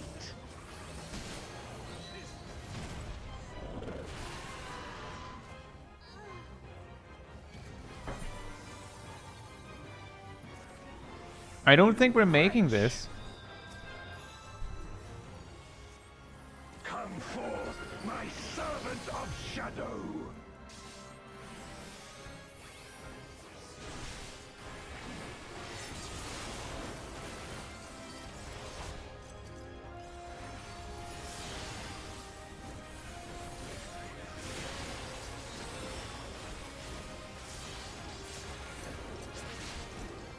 Look to the heavens for your doom.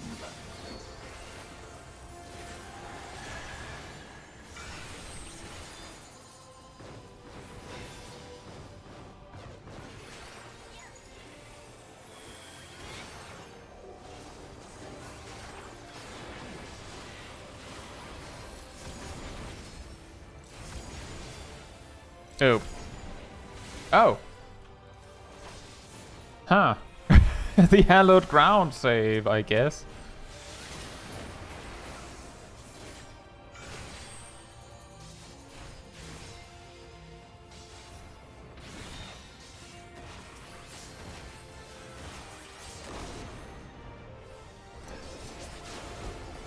Be gone.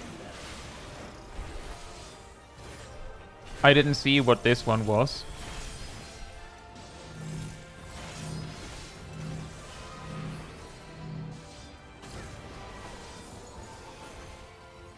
Hey Peaches, hope you're doing well as well. This place shall be your tomb.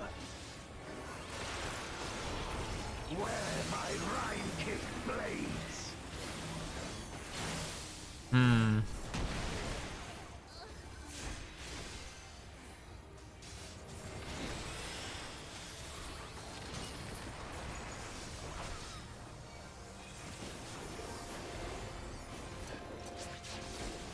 A raging gale to rend Now this is you Gale Sphere asunder. too.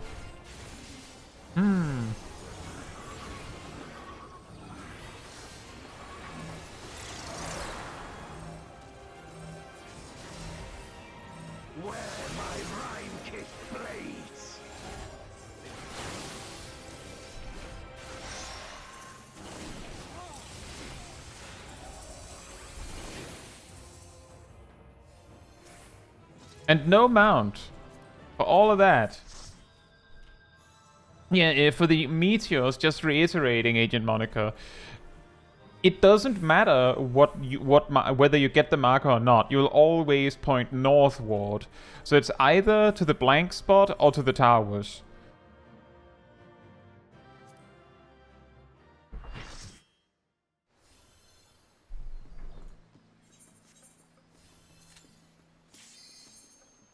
And yeah, it goes so quickly sideways.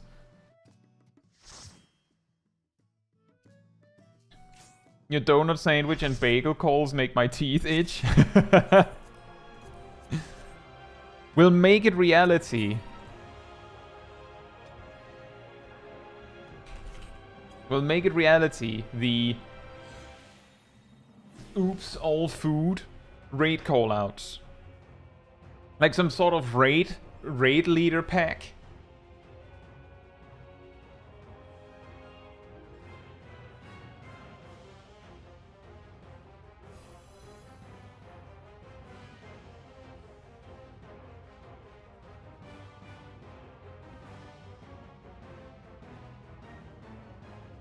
You need figmental food-themed weapons? Yeah, more of those.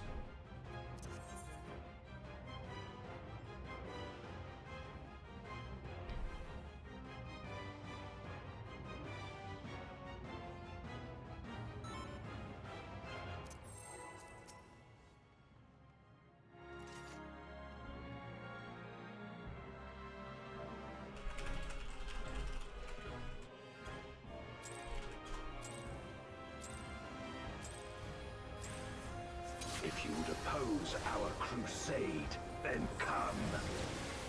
But know that none shall deny us salvation.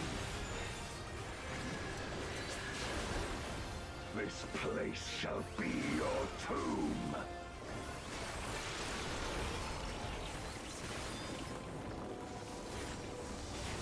Let lightning surge!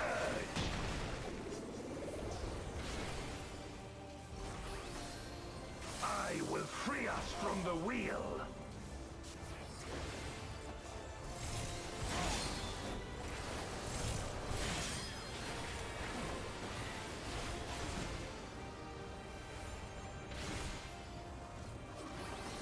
You remade the calls. Yeah, if like that's the thing. Is if you get into the game like that, then that would of course mean that you would like learn it in the same order. Raging gale to rend you asunder.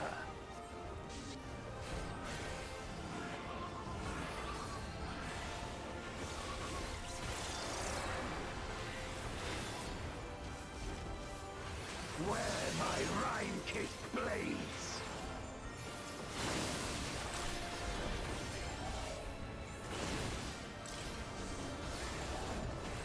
I will suffer no obstacles.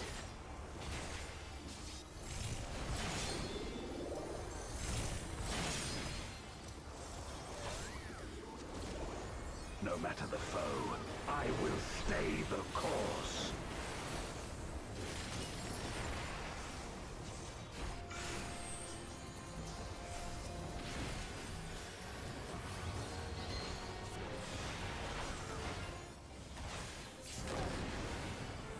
Such is your power.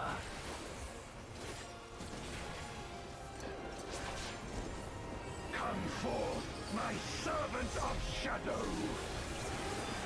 With abyssal dark and hero's blade, I bring my people liberation.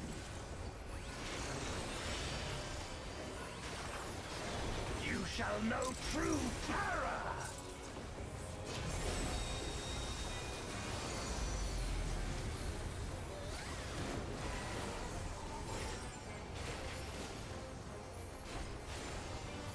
Dragon, hear me and obey. Sandwich?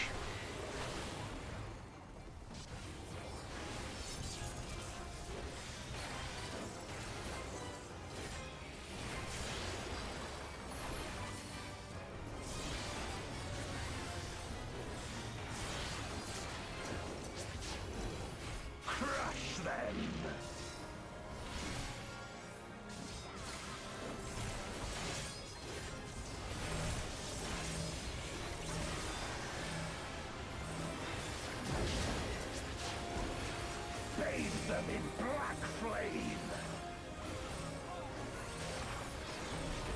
My meteors will extinguish your light.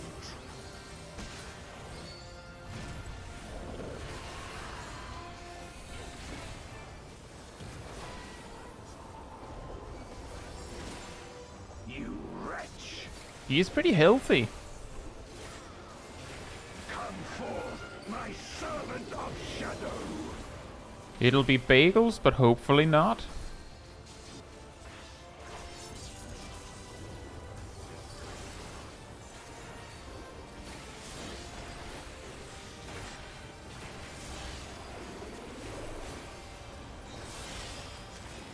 Ow. I guess I should have used Holy Sheltron again a little sooner.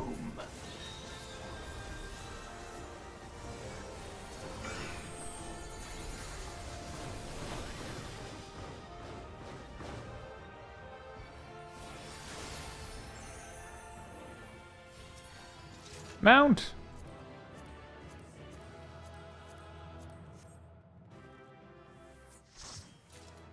Hey! Me! Me get mount.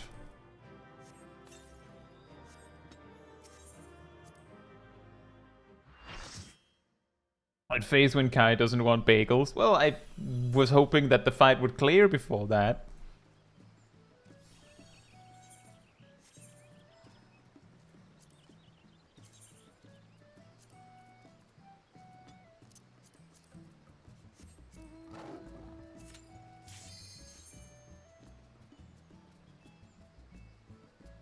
So that's 3 mounts in 12 clears. So that's actually pretty good. That's like a clear every 4th, or a mount every 4th clear.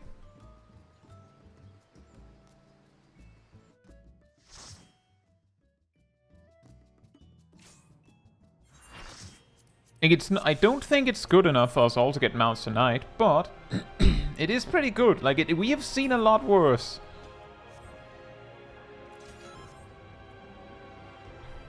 With this drop rate, we would see at least like 12 mounts before, well, I think 12 mounts before someone would actually be able to have 100 totems.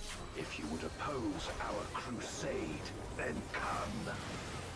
But know that none shall deny us salvation. This place shall be your tomb.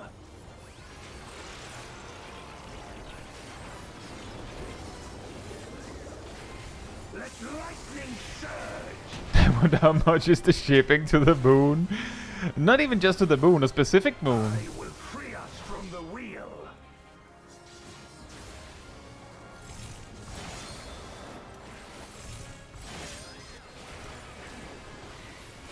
A specific moon in a specific dimension.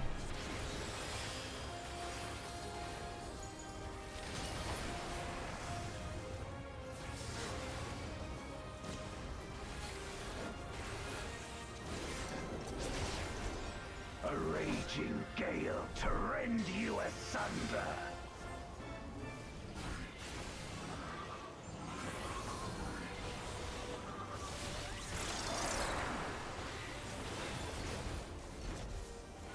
Where my Rhine-kissed blades.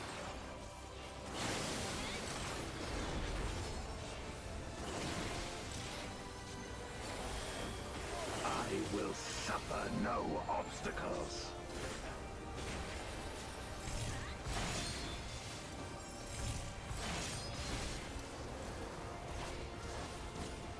No matter the foe, I will stay the course.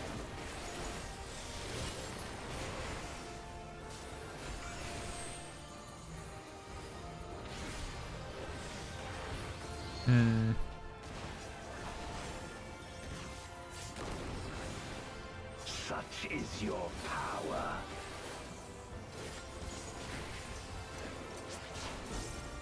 Come forth, my servant of shadow. With a Hey Jojo Mojo, hope you're doing well as well. I bring my people liberation.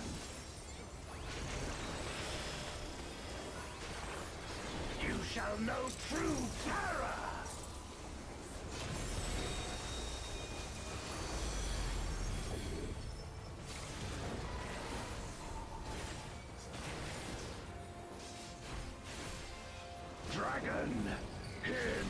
and obey. Sandwich.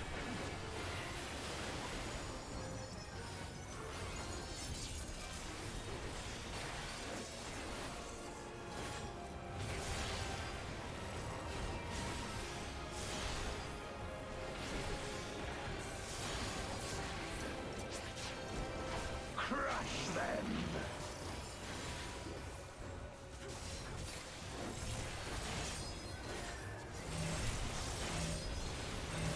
The overlapping stacks. Bathe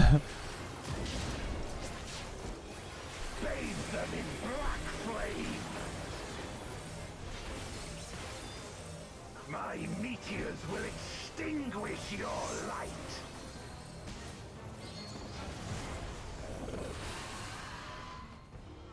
Let's wipe.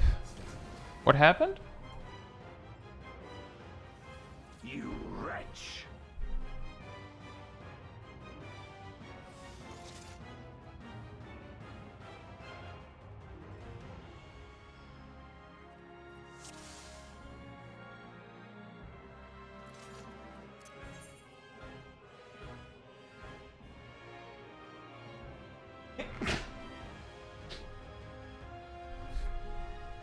Sorry.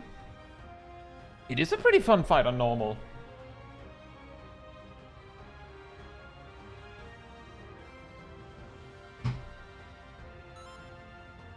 Nox says I didn't get a flare or the knockback and I got confused. Well, if you're a healer, there are 3 options. And the third option is that you have to take the pillar.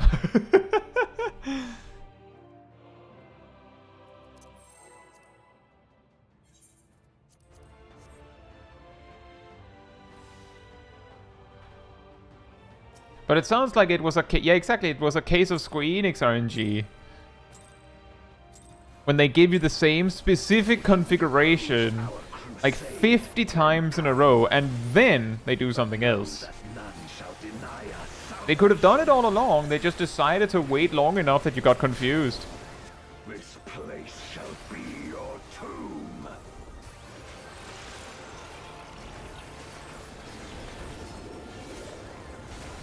Let lightning surge.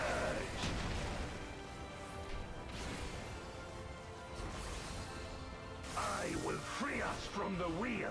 By the way, Agent Monica, just for future reference, the way that the Lingering Spark works is that the instant that the cast bar disappears from Golbez, you move. You have to, like, preferably you move to the opposite side of the arena, like from 2 to 3 or 3 to 2, but you just have to get away from where everyone else was standing. Like, it's a bait. And I'm mentioning it because I think Golbez got you like 3 times in a row with it.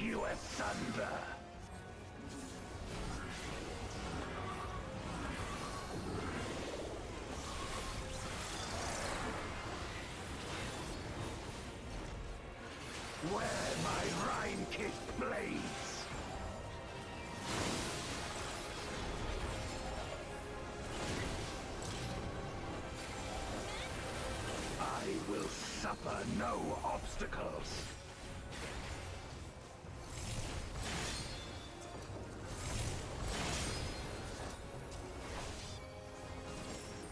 No matter the foe, I will stay the course.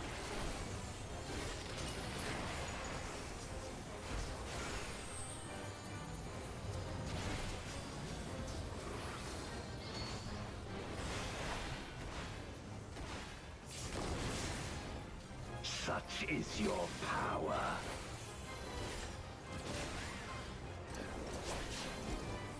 Come forth, my servant of shadow. With abyssal dark and hero's blade, I bring my people liberation. Kind of sounds like he's saying, "Where, my rime-kissed blade?" Like he's like looking around for them. Like, where are they? Where are my rime-kissed blades? I know I put them somewhere here. You seen them? I need them.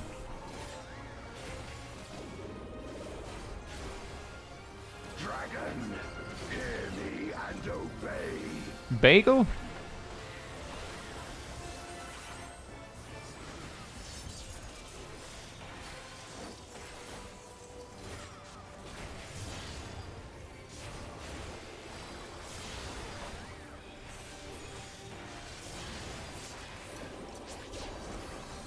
Hey, Kraken Mo! Hope you're doing well. Bagel means donut and then spread, Marcus?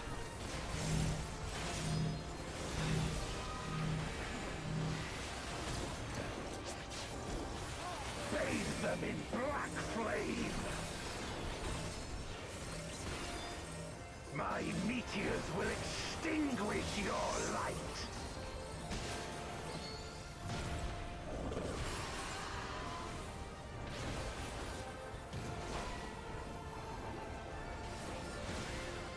You wretch! Come forth, my servant of shadow!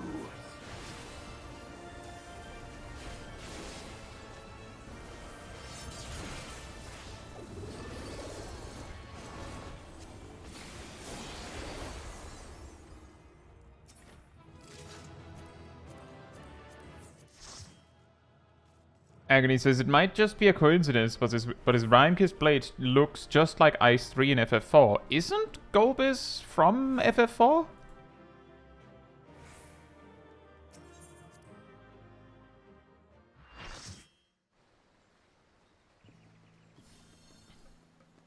Then it is probably not a coincidence.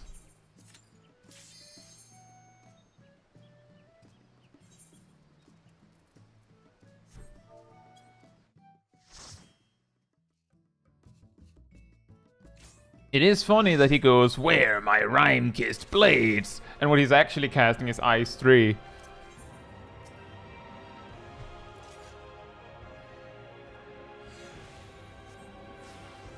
Like a black mage going, "Take this, my orbs of flame!" And then cast Fire 4.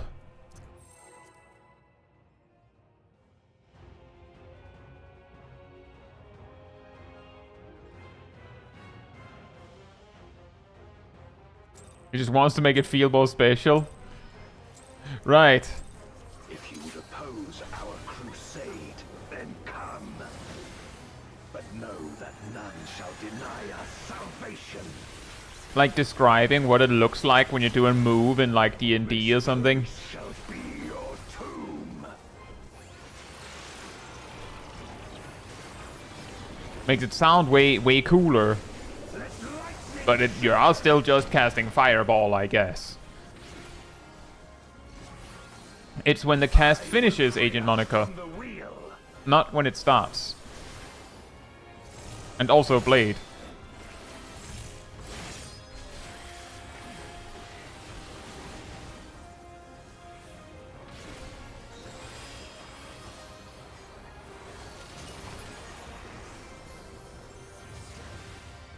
Maybe they were originally just Ice Blades, and then people got salty because he beat them too much, and that's how he got Rime-Kissed Blades? Gale to rend you asunder.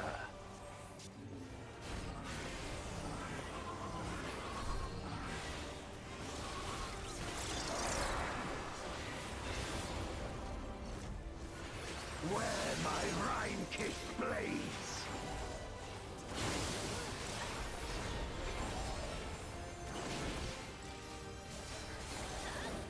I will suffer no obstacles.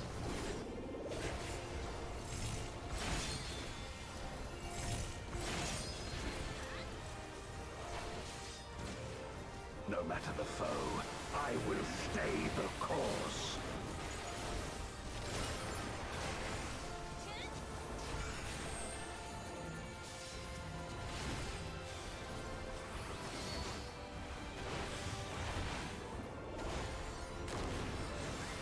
Such is your power.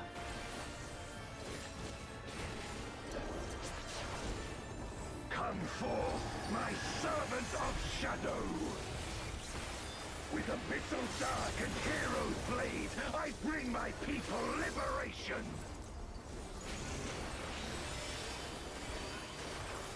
You shall know true terror.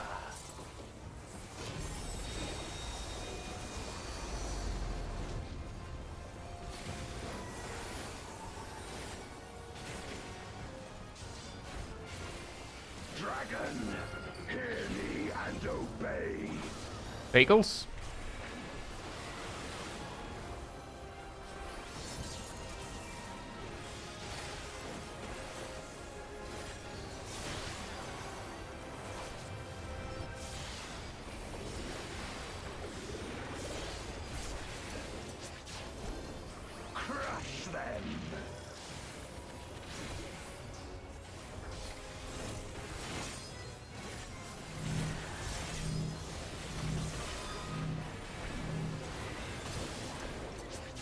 Uh-oh. Bathe them in black flame. My meteors will extinguish your light.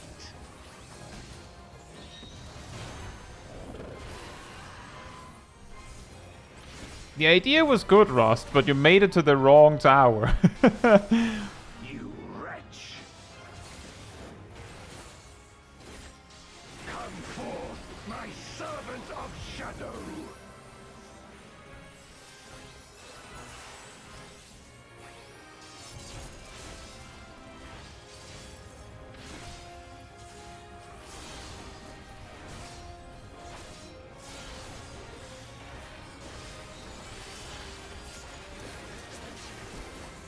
Look to the heavens for your doom.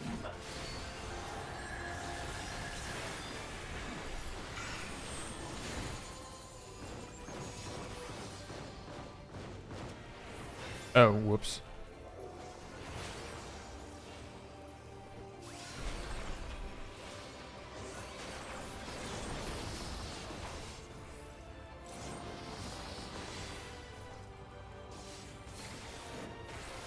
Wait, did he skip me? Hello? Oh, wait, those are not the same. One of them is 2 stacks, and one of them is,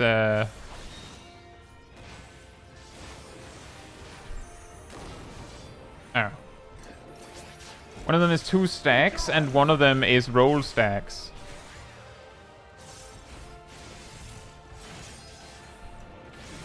Oh.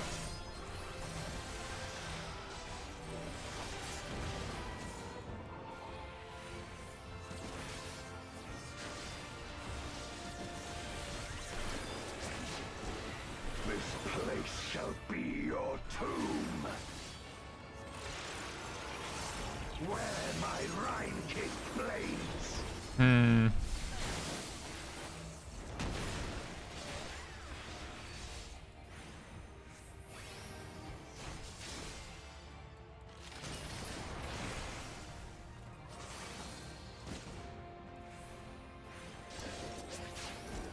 A raging gale to rend you asunder.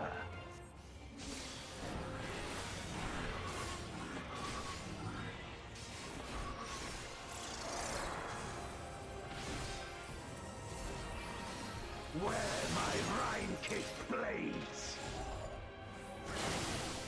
I couldn't really make it with the knock-up.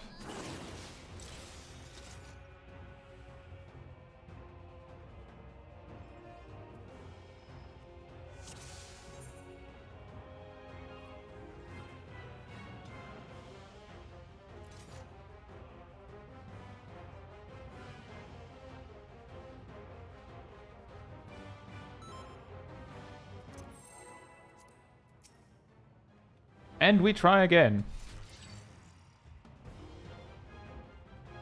Yeah, the thing is, I don't think what wiped us here would have been solved by, for instance, Yannick being a tank.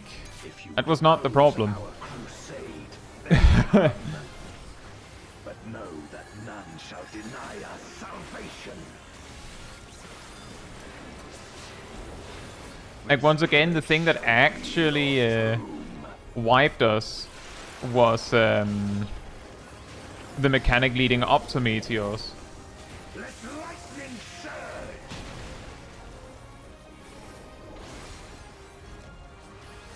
I will free us from the wheel. Yogi Mojo says 16-second pull time is very specific. It is. It's very helpful for both Samurai and Dancer. I do recognize we don't have any of those in the party, but that's just the default one I use. So, it doesn't matter whether I see that there's a Dancer or not. They can do their thing. A raging gale to rend you asunder.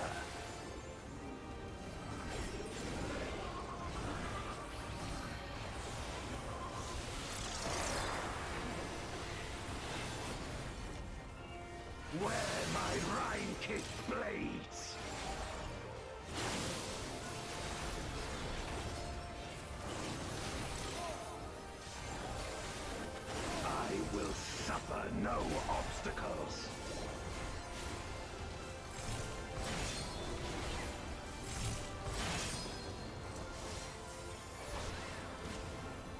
matter the foe, I will stay the course.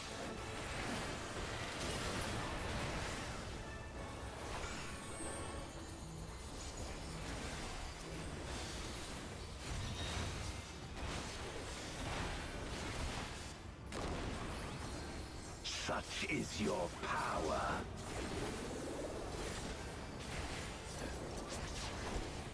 Come forth, my servant of shadow! With abyssal dark and hero's blade, I bring my people liberation!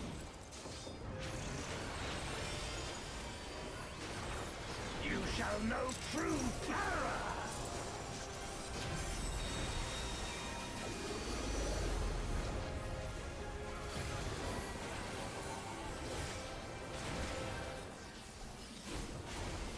Dragon, hear me and obey. Bagels.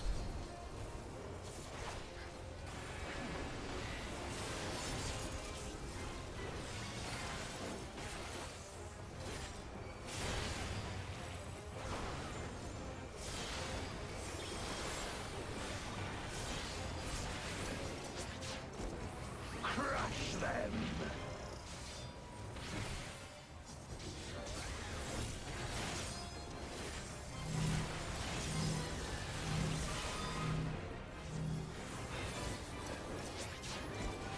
Bathe them in black flame!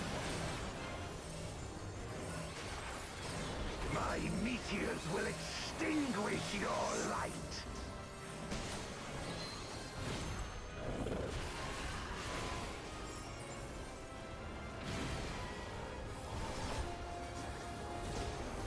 You wretch! Come forth, my servant of shadow!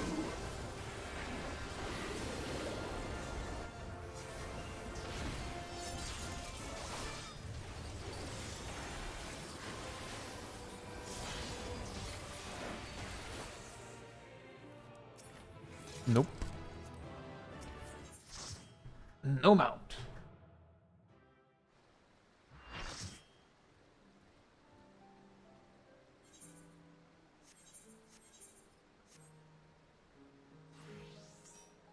Yeah, that's pretty much it, Phil. That is also part of the reason why it was so hard for us to prog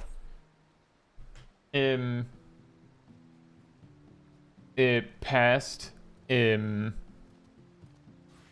double meteors when we progged it in Endwalker, was that if anyone died leading up to the meteors, it was just an automatic wipe. And then also, if anyone goofed up meteors, it was an immediate wipe.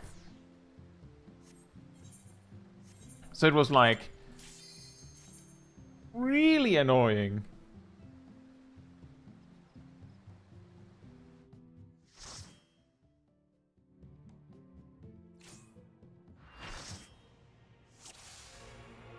And that's true, Naomi. It is pretty funny how, like, at some point, it really, really became obvious that, like, when you reach a room that looks like a room, like a boss room, that's when the boss comes. Like, it's really something. Like, it's just like, oh yes, of course, a cube. It's very convenient that you can summon a giant cube, Golbez. It wouldn't happen to be now that the trial appears. Yep. Yep, it is.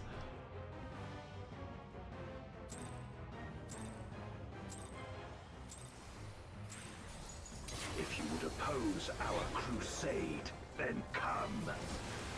But know that none shall deny us salvation.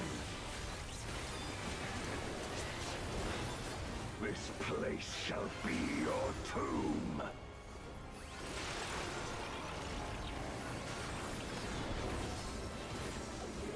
Let lightning surge!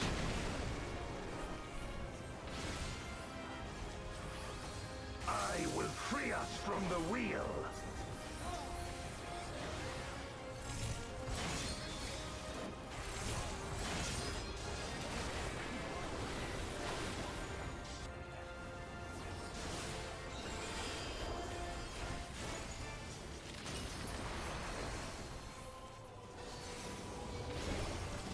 Yeah, that is a good point. The fact that it is a cube is meaningless to this fight. It could have just been a flat platform. And it could be fully flat, and it wouldn't have made a difference.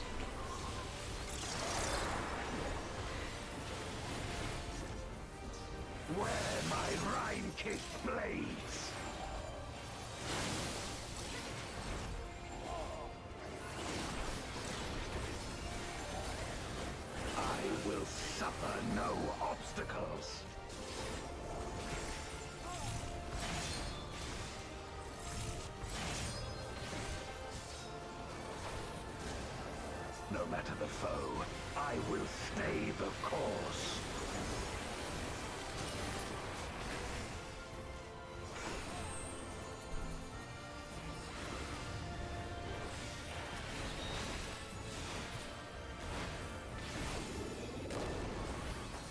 Such is your power.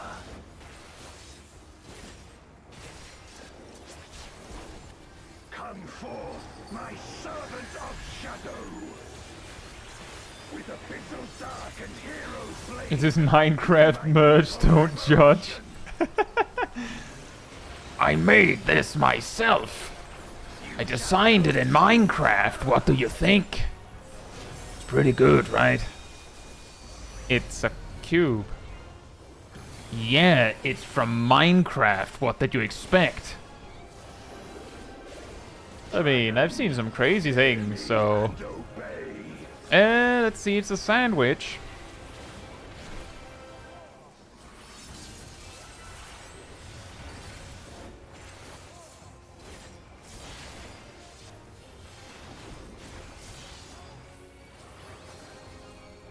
Oh, I guess that also works.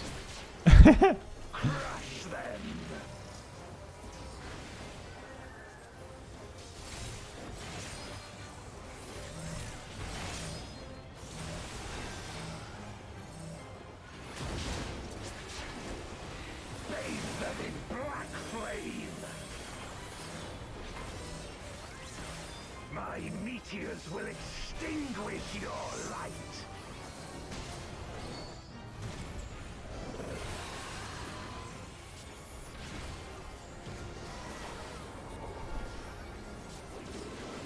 You wretch.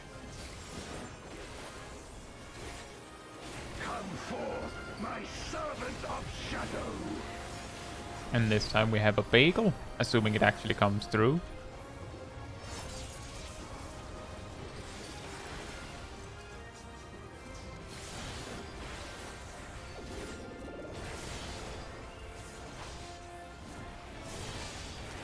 Ow. Look to the heavens for your doom.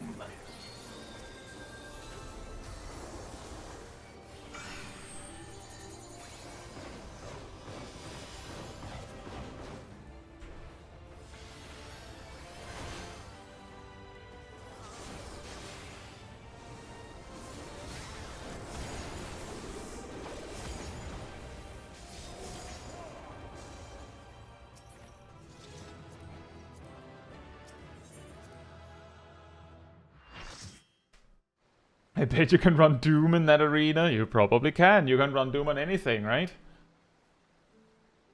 Basically anything.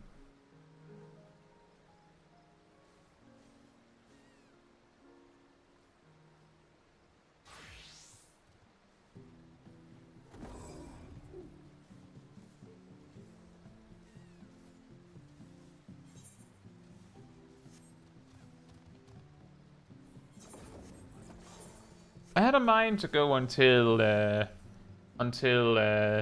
start of the next hour, Yannick, if that works for you, because you're saying last one.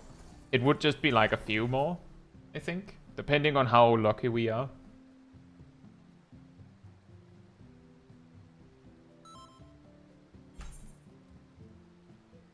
Oh, fair enough. Well, then we have to get this one fast as well.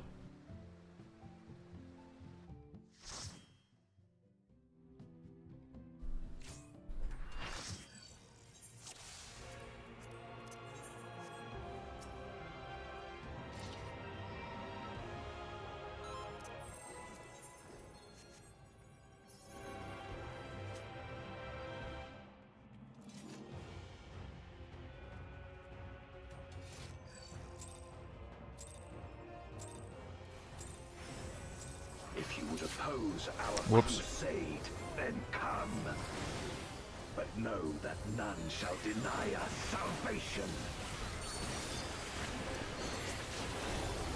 This place shall be your tomb.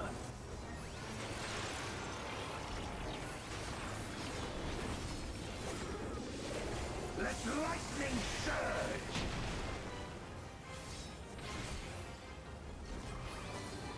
I will free us from the wheel.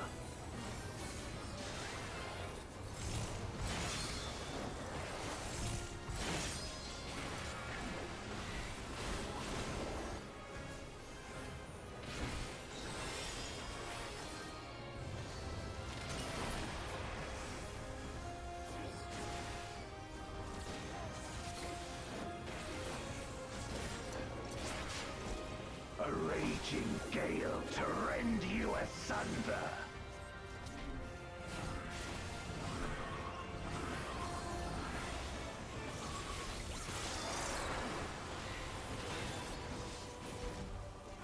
Where my rime-kissed blades.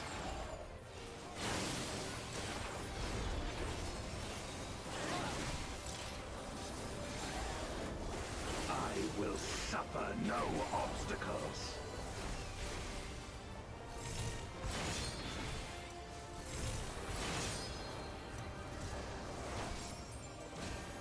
No matter the foe, I will stay the course. Wham!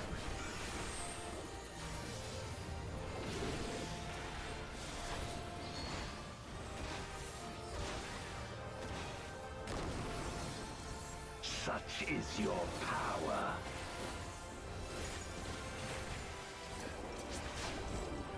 Come forth, my servant of shadow. With abyssal dark and hero's blade, I bring my people liberation.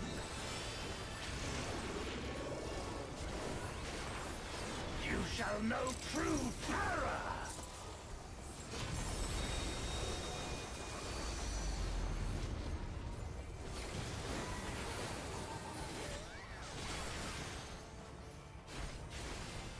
Dragon, hear me and obey. Sandwich.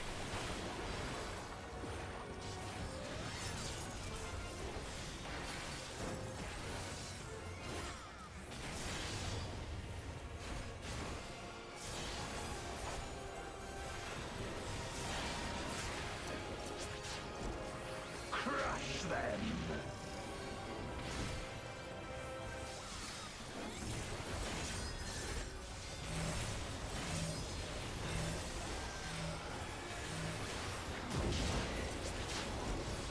Bathe them in black flame. My meteors will extinguish your light.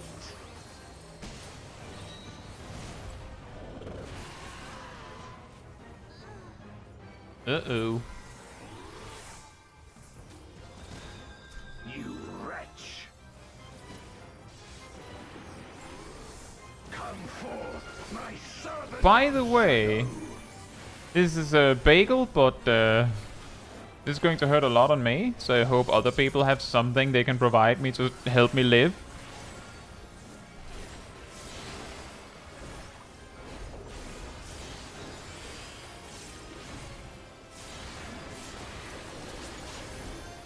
Look to the heavens for your doom.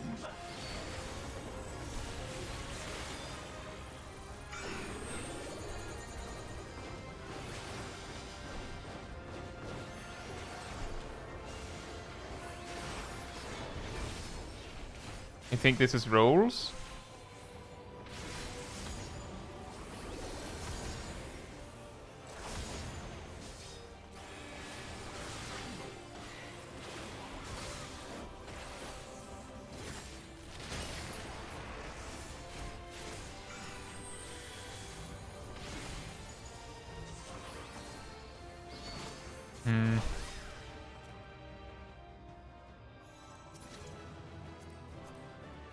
Mount!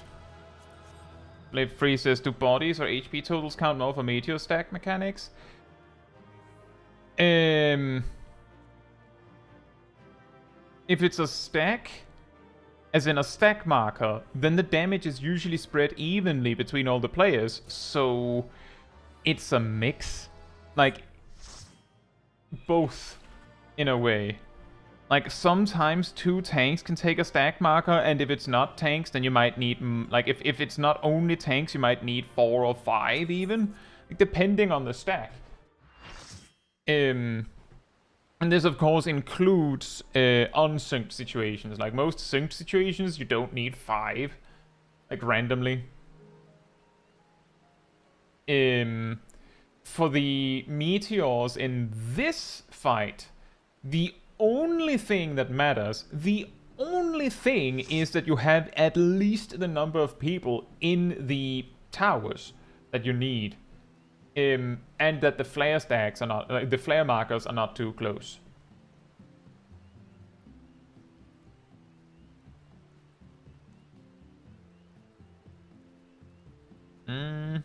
We have time for like 1 or 2 more clears. I think Inanna was here first, but I don't know because all 3 here came before we came after we started. The reason, I believe, is something to do with magic wands and stuff. That's why everyone, like, it's just kaboom, everyone dies pretty much when the meteors go wrong. Yannick was our support person. Is anyone able to do the support honorary support thing?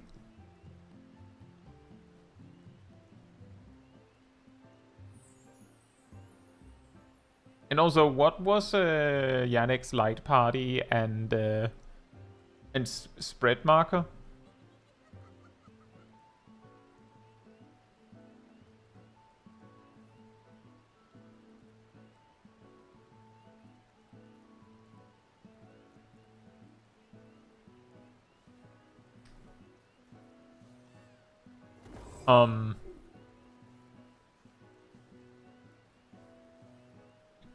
Well, the options are either that we have someone that wants to be honorary support, or... Honorary support means that you go for the south pillar, unless you get a flare marker, in which case you have to announce to Cat, who's the backup, that they have to do it. And then you do the flare marker instead. Ross says they can do it. Cat says you don't even have to announce. Oh, okay. But yeah, you go for the south pillar instead, unless you have the flare marker, in which case you still go north with the flare marker.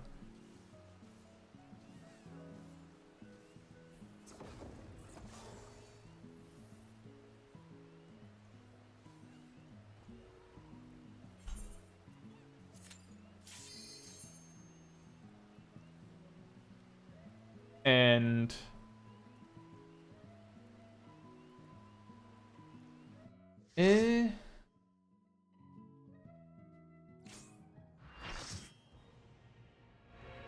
did anyone know which light party Yannick was in and where the spread marker was?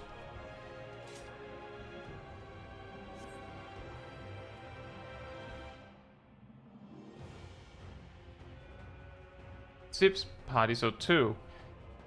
Anyone know which marker he had? Announce your spot for spreads again.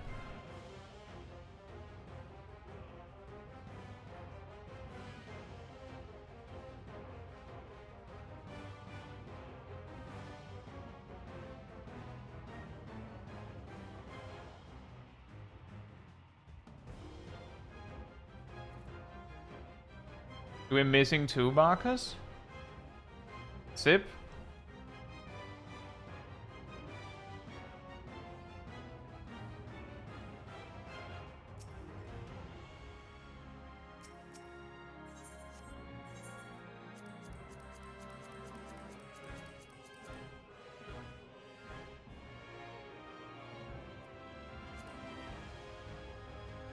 Who does anyone know the muted sip? What marker he had?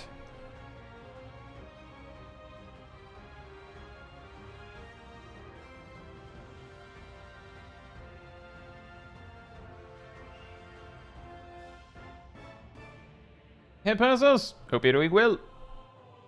I play all jobs of Gero.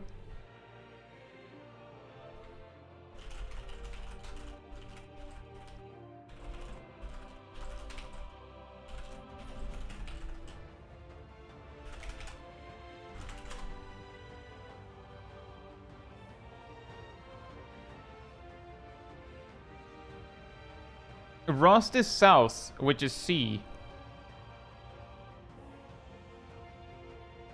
Right? I think?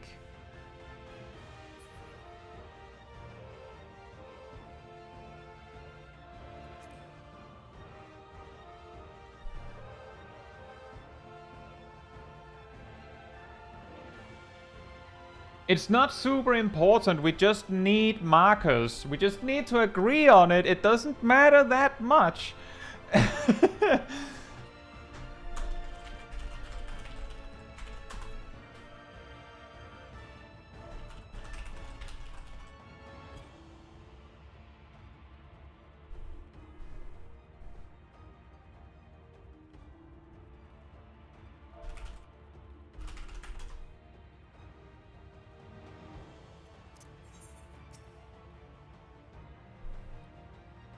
Jojo Mojo says, what are your favorite and least favorite jobs? I like all of the jobs. But the jobs that I play less are usually ones that I find more difficult. Like Ninja, for instance, I find more difficult.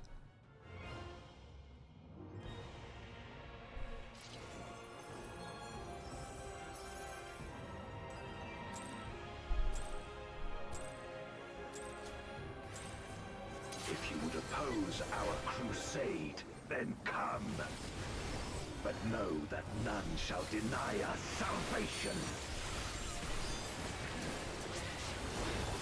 This place shall be your tomb.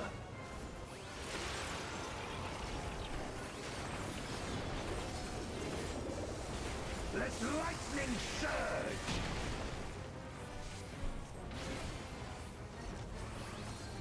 I will free us from the wheel.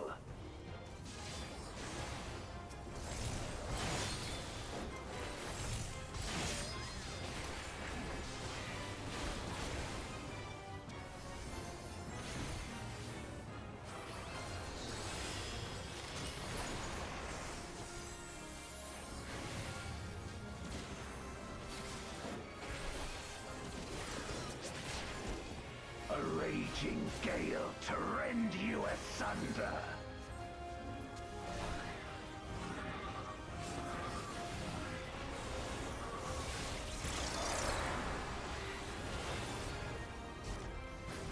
Where my rime-kicked blades.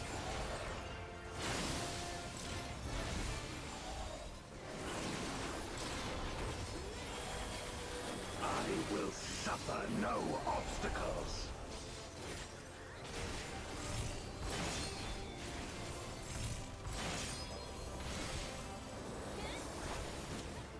No matter the foe, I will stay the course.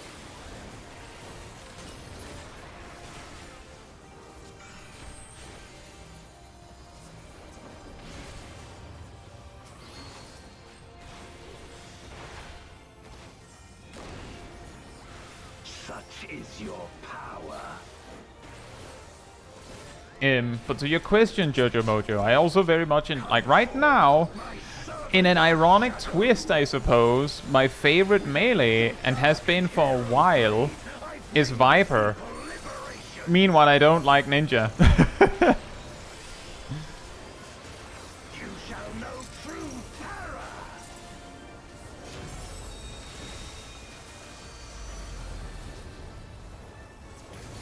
And I have a preference for Warrior and Paladin among the tanks.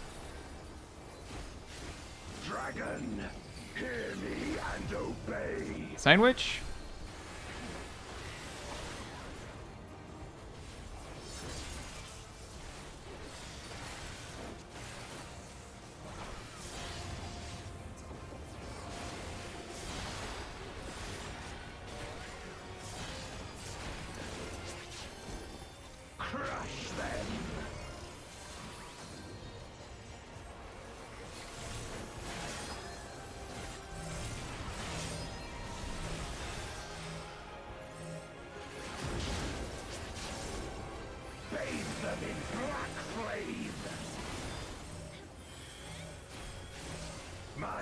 meteors will extinguish your light.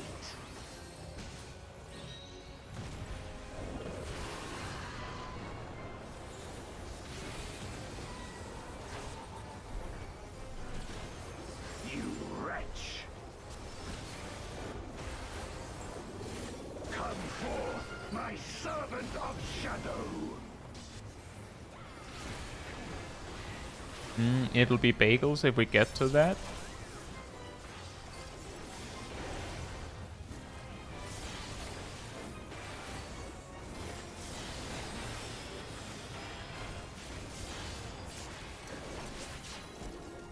Look to the heavens for your doom!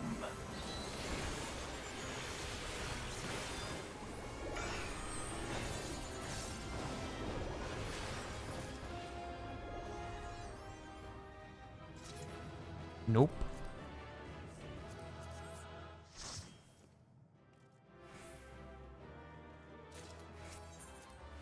We have that time for one last one.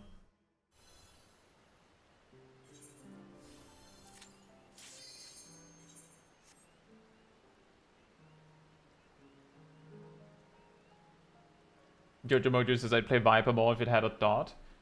Well, it never had a dot.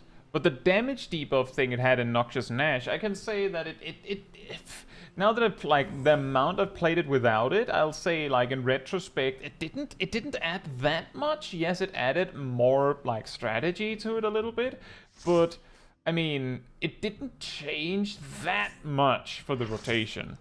Like, broadly speaking, it didn't change that much.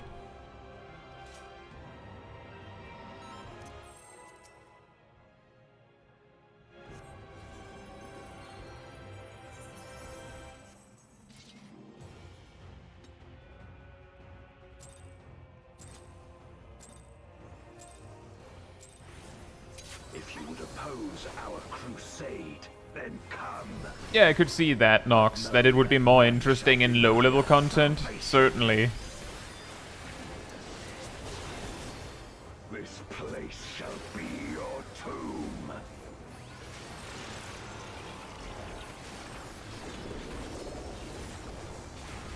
Let lightning surge!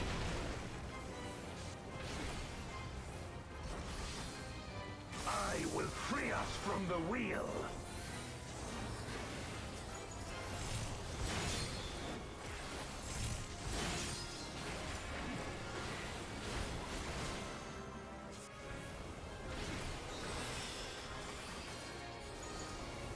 A dot with a potency of 5? Wow.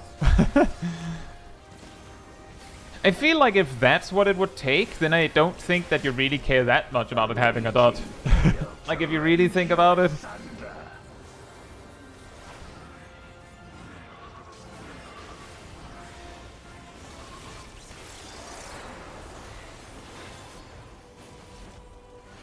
Where my Rhine-kick blades.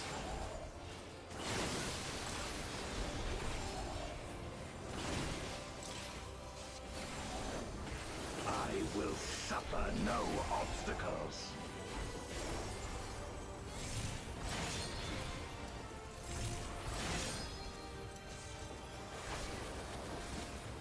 No matter the foe, I will stay the course.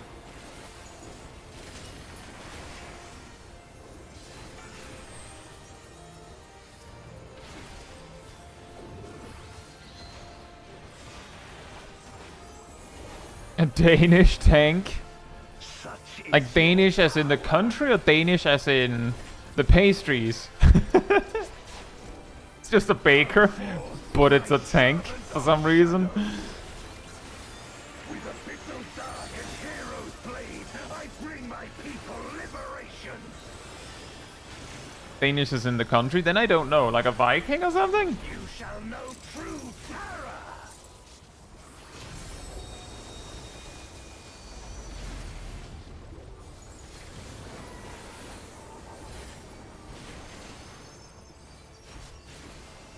Dragon, hear me and obey.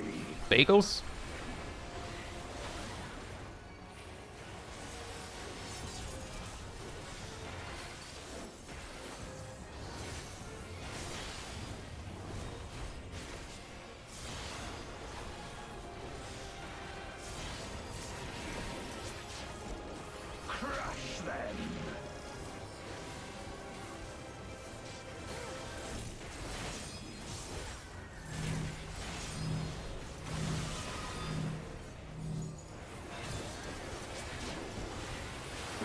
them in black flame. My meteors will extinguish your light.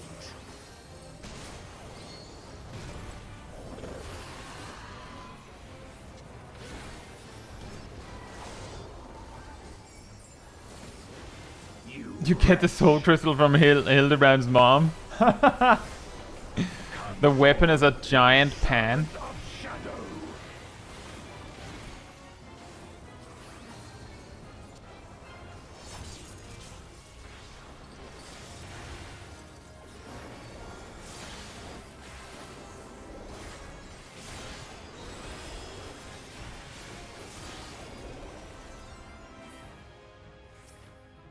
Nope.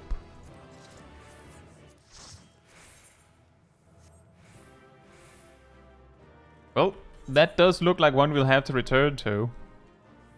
We also didn't even get like 25 clears, we only got like 18.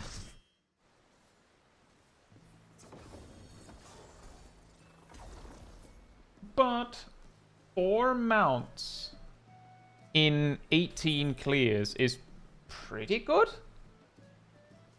It's like 4.5 clears per mount. That's okay.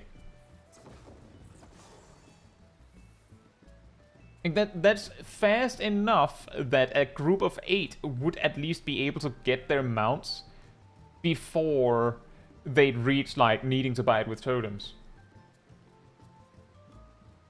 We also had we had some clears that went kind of slow. We had wipes, and that's just how it's going to be now that we're reaching the point where like the mount farm has reached duties that are actually difficult.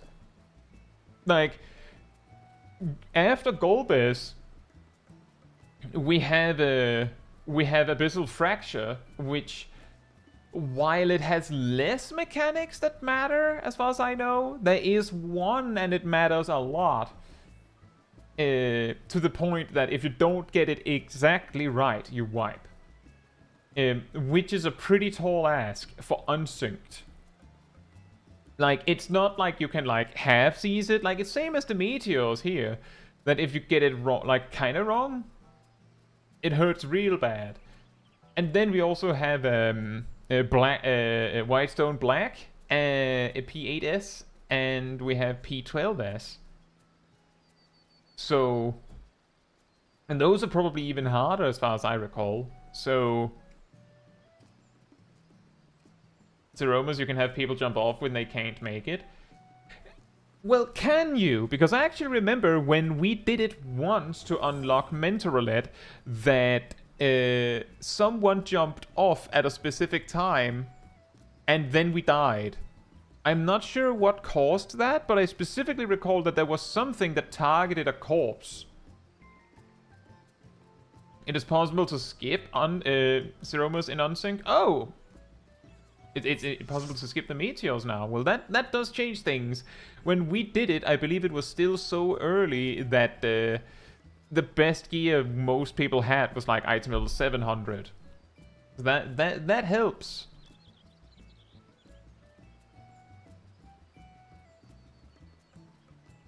You need good damage though? Well, I mean, do you need 2 tanks?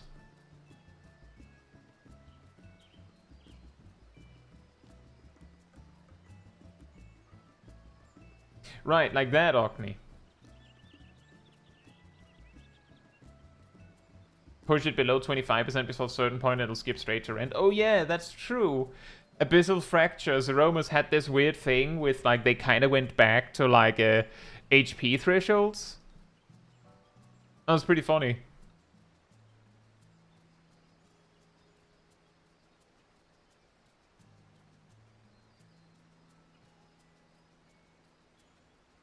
You know, speaking of which, Rovgero, a while back I did these things that I've mentioned before, that is Extreme Countdown, which was we did an old Extreme synced.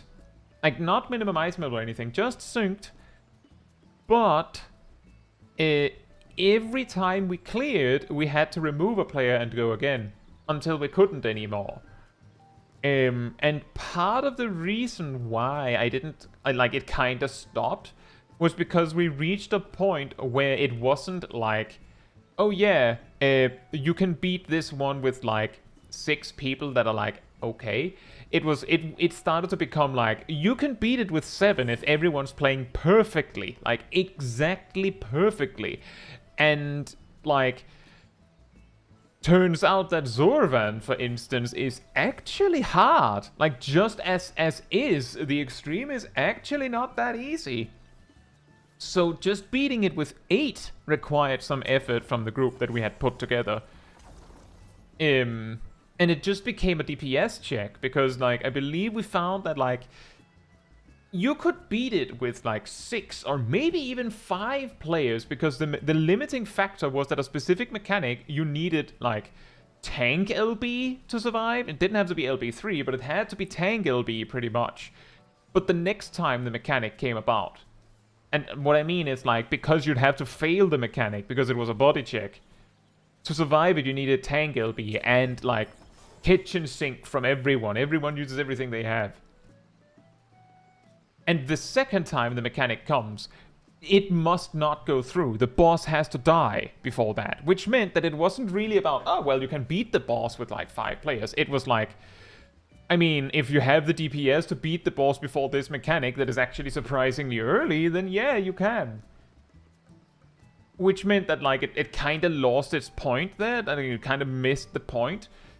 Whereas in A Realm Reborn, like, the A Realm Reborn extremes were particularly funny because, like, for instance, Ifrit, and I think I mentioned that in my mentor roulettes, Ifrit Extreme, all you need is 2 tanks and a healer. You might need Echo, but that is actually enough to beat every mechanic and beat any DPS checks, meaning dealing with the nails in time and beating Ifrit before he hard enrages. Is a healer and 2 tanks. Which does mean that you basically spent the entire fight as the healer chained to one of the tanks, which means you'd prefer to be closer, while also having the Searing Wind, which pushes other players back and hurts. Which means that you basically have to stand in a perfect distance from the chained tank at all times. And the tanks have to tank switch correctly, and you need to, like, maximize your damage on the nails, meaning the healer has, like, dot up everything. Like, it's really tight. But you can. But because it can be done with, like, 3 players, it means that, like, with 3 players you have to be, like, almost perfect. But with, like, 5 or 6, or even, like, if you have a healer and 2 tanks that know exactly what they're doing, then every additional player on top of that can just be a DPS. Like, every single one could be a DPS. And it just means that the fight becomes shorter. Because you just need 3 players to actually do the fight. And this was the case for all of the A Realm Reborn extremes, that you could beat them with, like, 2 to 4 players. If healers heal at lower health, don't you build LB faster? Yes. Yes, if you heal someone from critically low HP, you generate some LB. If you take damage that should have killed you, like as in the boss calculates how much damage its attack will do to you, and you survive it, you generate more LB. Things like that.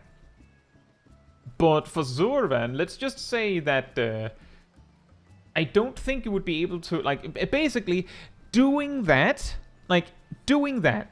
like going, oh, well, if you need a tank LB for every time that mechanic happens, the problem is you need the tank LB and also other cooldowns that will not be ready. But even going, well, you just need to, like LB cheese and build LB, that's not something the average player can do. Like, by just saying, oh, well, you could beat Zorban with, like, 5 players, hypothetically, if you could LB every time this particular body check happens, then you could. And then it's like, yeah, but, like, sure, people can beat ultimates with wacky group compositions too, but that's not, like, that's not super helpful to the everyman. Like, it's just like, thanks, I guess. I can't do that, so, right? But that would be what would enable that. And that was exactly why it was more interesting to do the extreme countdowns at lower, like in our Realm Reborn content and some of the Heavensward ones, because they were manageable enough that we could get the player count so far down. That's correct, Seraph. You could get the player count so far down that whatever was left, I knew were pretty solid players, and even then, it didn't require some sort of super mega cheese to do it. Like, it was still just, well, we saw the boss mechanics with 8 players, you just have to nail it now. Like, Ramuh was particularly entertaining, because with 2 tanks and a healer, the tanks have to basically, like, perfectly cycle, and the healer has to grab 2 orbs every time the buff drops, pretty much, to make sure that there aren't too many orbs.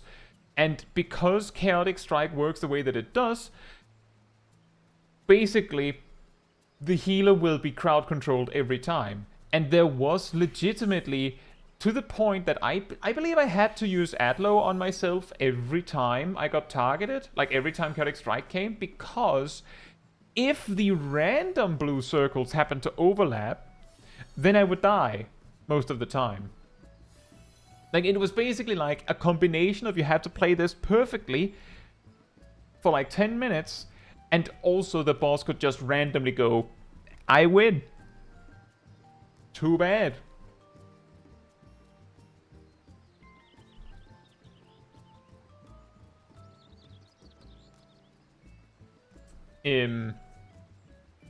But yeah, that was kind of the thing. That doesn't quite relate to Rovgero going, you should farm Heavensward Extremes.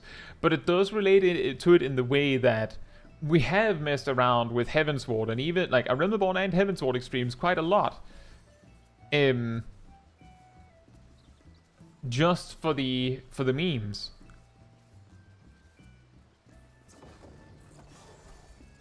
But I mean, what you could do, Rovgero, is like, I think free trials can talk in the novice network if you're in it. Like, you could ask some people if they want to do it. Like, if you're level 70, for instance, if you reach level 70, then you're already pretty solid for Realm Reborns. And you could probably do some of the Heavensward ones reasonably well with a few helpers.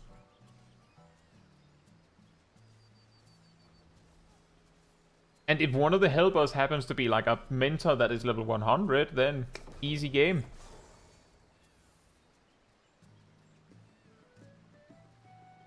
But this kind of stuff is also the exact reason why when I land in an extreme on my mentor roulettes, a player has to be really bad, or it has to, like, contextually make sense for me to go, maybe you should unsync this. Like, maybe you shouldn't do this, like, synced normally. Because some of the players straight up can't.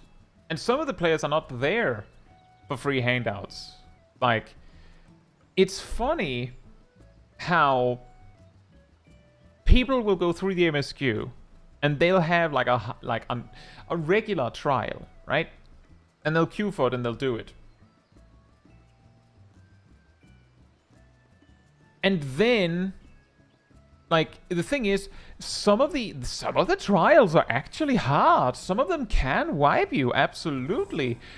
But we don't care about, like, we don't worry about that. It's fine. It's okay. It's alright. And then the extreme ones, it certainly does matter.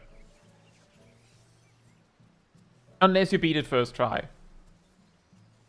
Then people don't care. Like, it is pretty funny how that works.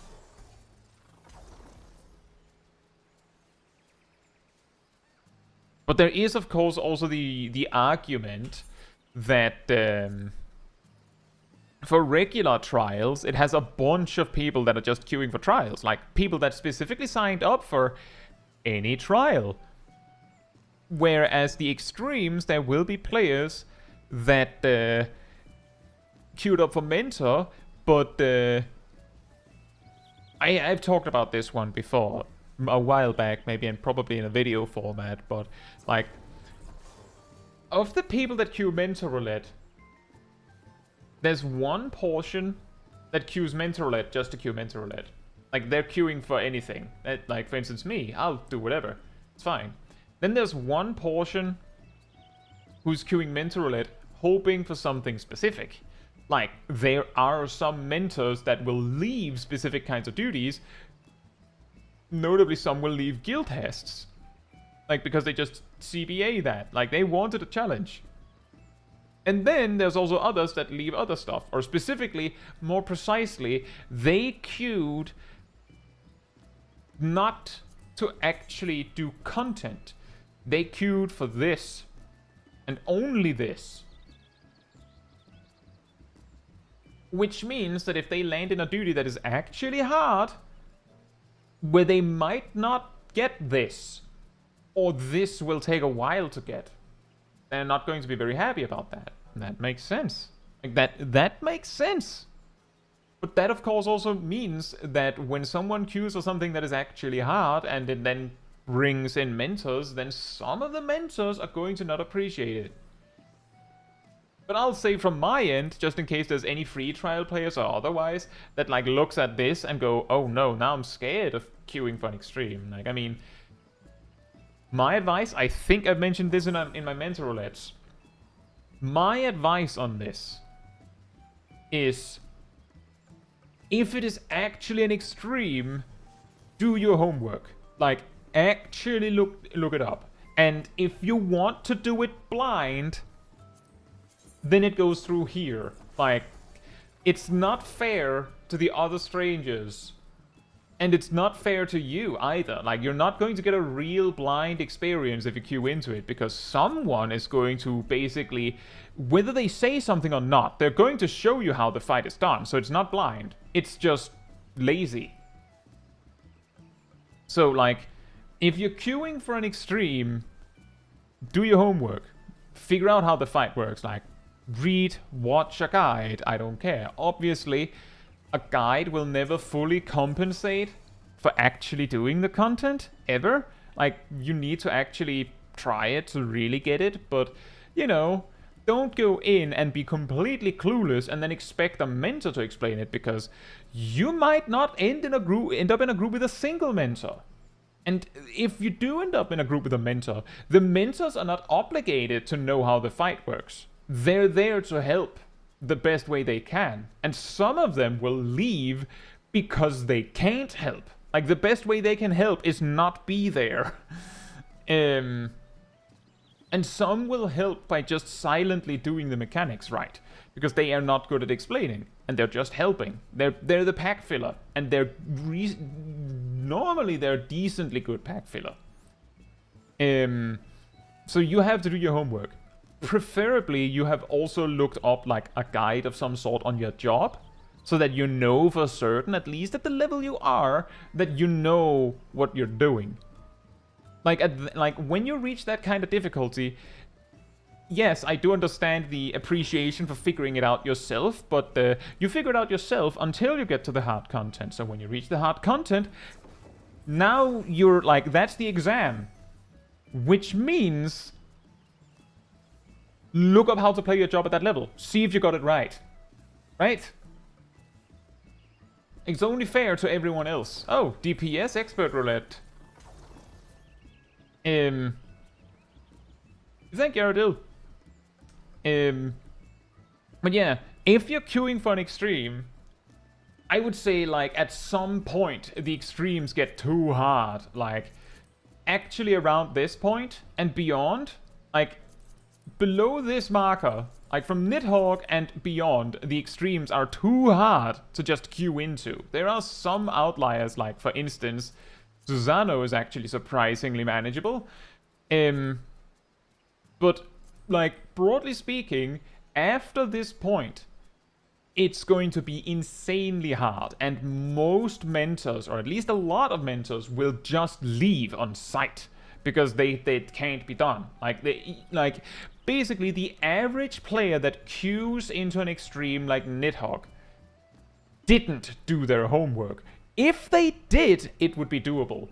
But the reason why I'm giving this advice is because a lot don't. Like, that's the reason. So, you know, you can always try and queue, but do your homework, look up the guide on the boss, on the fight, figure out how it works, make sure you know how your job works, and then queue. Figure out how your job works, figure out how the fight works, then queue. And you don't have to figure out how your entire job works, like from start to finish. Like, there's a reason why my guides typically start with what the level the job starts as. And explain to you how it works there, so that you can go, oh, well, I want to play Gunbreaker. Well, if you have Gunbreaker, I want to play Dark Knight and Nighthawk Extreme. Then you can follow the guide up to level 60. There you go. That should, like, serve you well enough. And then, you know, figure out how Nighthawk Extreme works, and then go in there. And of course, even if you have watched a guide or read a guide, you might not be fully equipped to just nail it first try, but there is a huge difference between someone that knows nothing and just dies to the first flyby because they're like, oh, where did Nighthawk go? Oh no! And someone who knows that Nighthawk is going to do a flyby and just dodges it. Or a player that knows how the spikes work, and a player that doesn't. Or a player that knows the kill order of the ads, and someone who doesn't. And it's small things, like, it's not like you have to do it perfectly, but knowing what you're supposed to do means that you'll be more likely to get it right. Because you're not guessing.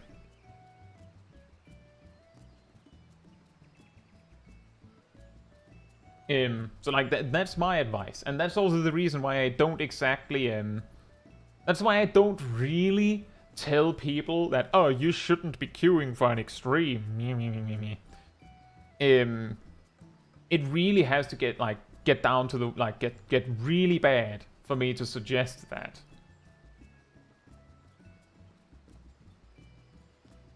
Nox is me doing variant dungeons with people.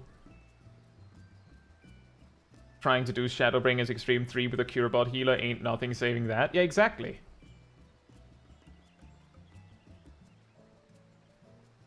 Caetsu says, my first mentor roulette was Shadowbringers EX3, which left me with a scar. I can't remember if it was my first, but one of my first mentor roulettes in Shadowbringers, like one of my first ones ever, was Sephiroth Extreme. We didn't make it. But somehow we've tried for the full hour. The particular thing that I remember is that I explained the mechanics, a lot of the mechanics. And what was really frustrating, actually, was that while I was explaining the mechanics, there were more than one person who was more focused on the fact that I was writing really fast than actually paying attention to what was being said. It's like, they're like, wow, you write really fast. And then the next try, they didn't actually, you know, adjust to the thing that was being said.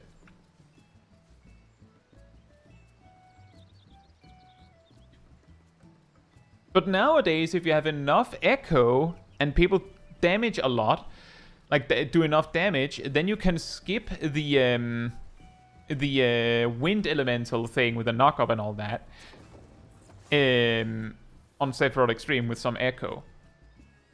Synced. Which is one of the, like, the harder question mark mechanics. Wow, you write faster than I can read. I mean, that's fair, but it's not like I was like, wall of text, ready check, pull timer. Like, not like that. Although that would be hilarious. What, you didn't read what I said? I am pretty sure sometimes I can write faster than I can read. Depends on what we're talking about. But yeah, to round up on this, 4 mounts in 18 clears. Oh, I have some here too. Wow. So we'll have to get back to this again. But if you enjoyed... Can I find my notes? If you enjoyed this particular stream, it helps me a lot if you leave a like on it here on YouTube. That tells the algorithm this was an enjoyable stream and like other people to enjoy it as well. So thank you so much in advance. And if you'd like to be part of the Discord community server, there's a link to that in the chat right there. There you will find the weekly schedule where you can see what else is happening in the coming days. You will also find links to videos and streams when they come out. And if you grab the reminder role in the role assignments room, you'll get a notification whenever I post these videos and streams, as well as an extra one around 15 minutes before stream starts so you can catch it right when we go live. And if you'd like to support the channel even more directly, you can become a member of the channel, you can gift memberships, you can use the super chat system, or if you don't like any of that, there's a Ko-Fi link in the chat that I will post it right there. It all helps support me and the channel directly so that I can focus on doing stuff like this with all of you. So thank you so much for the support. But that'll be all from me, so good night, good morning, afternoon, or evening, depending on where you are in the world, and I hope to see you all very soon. Bye bye!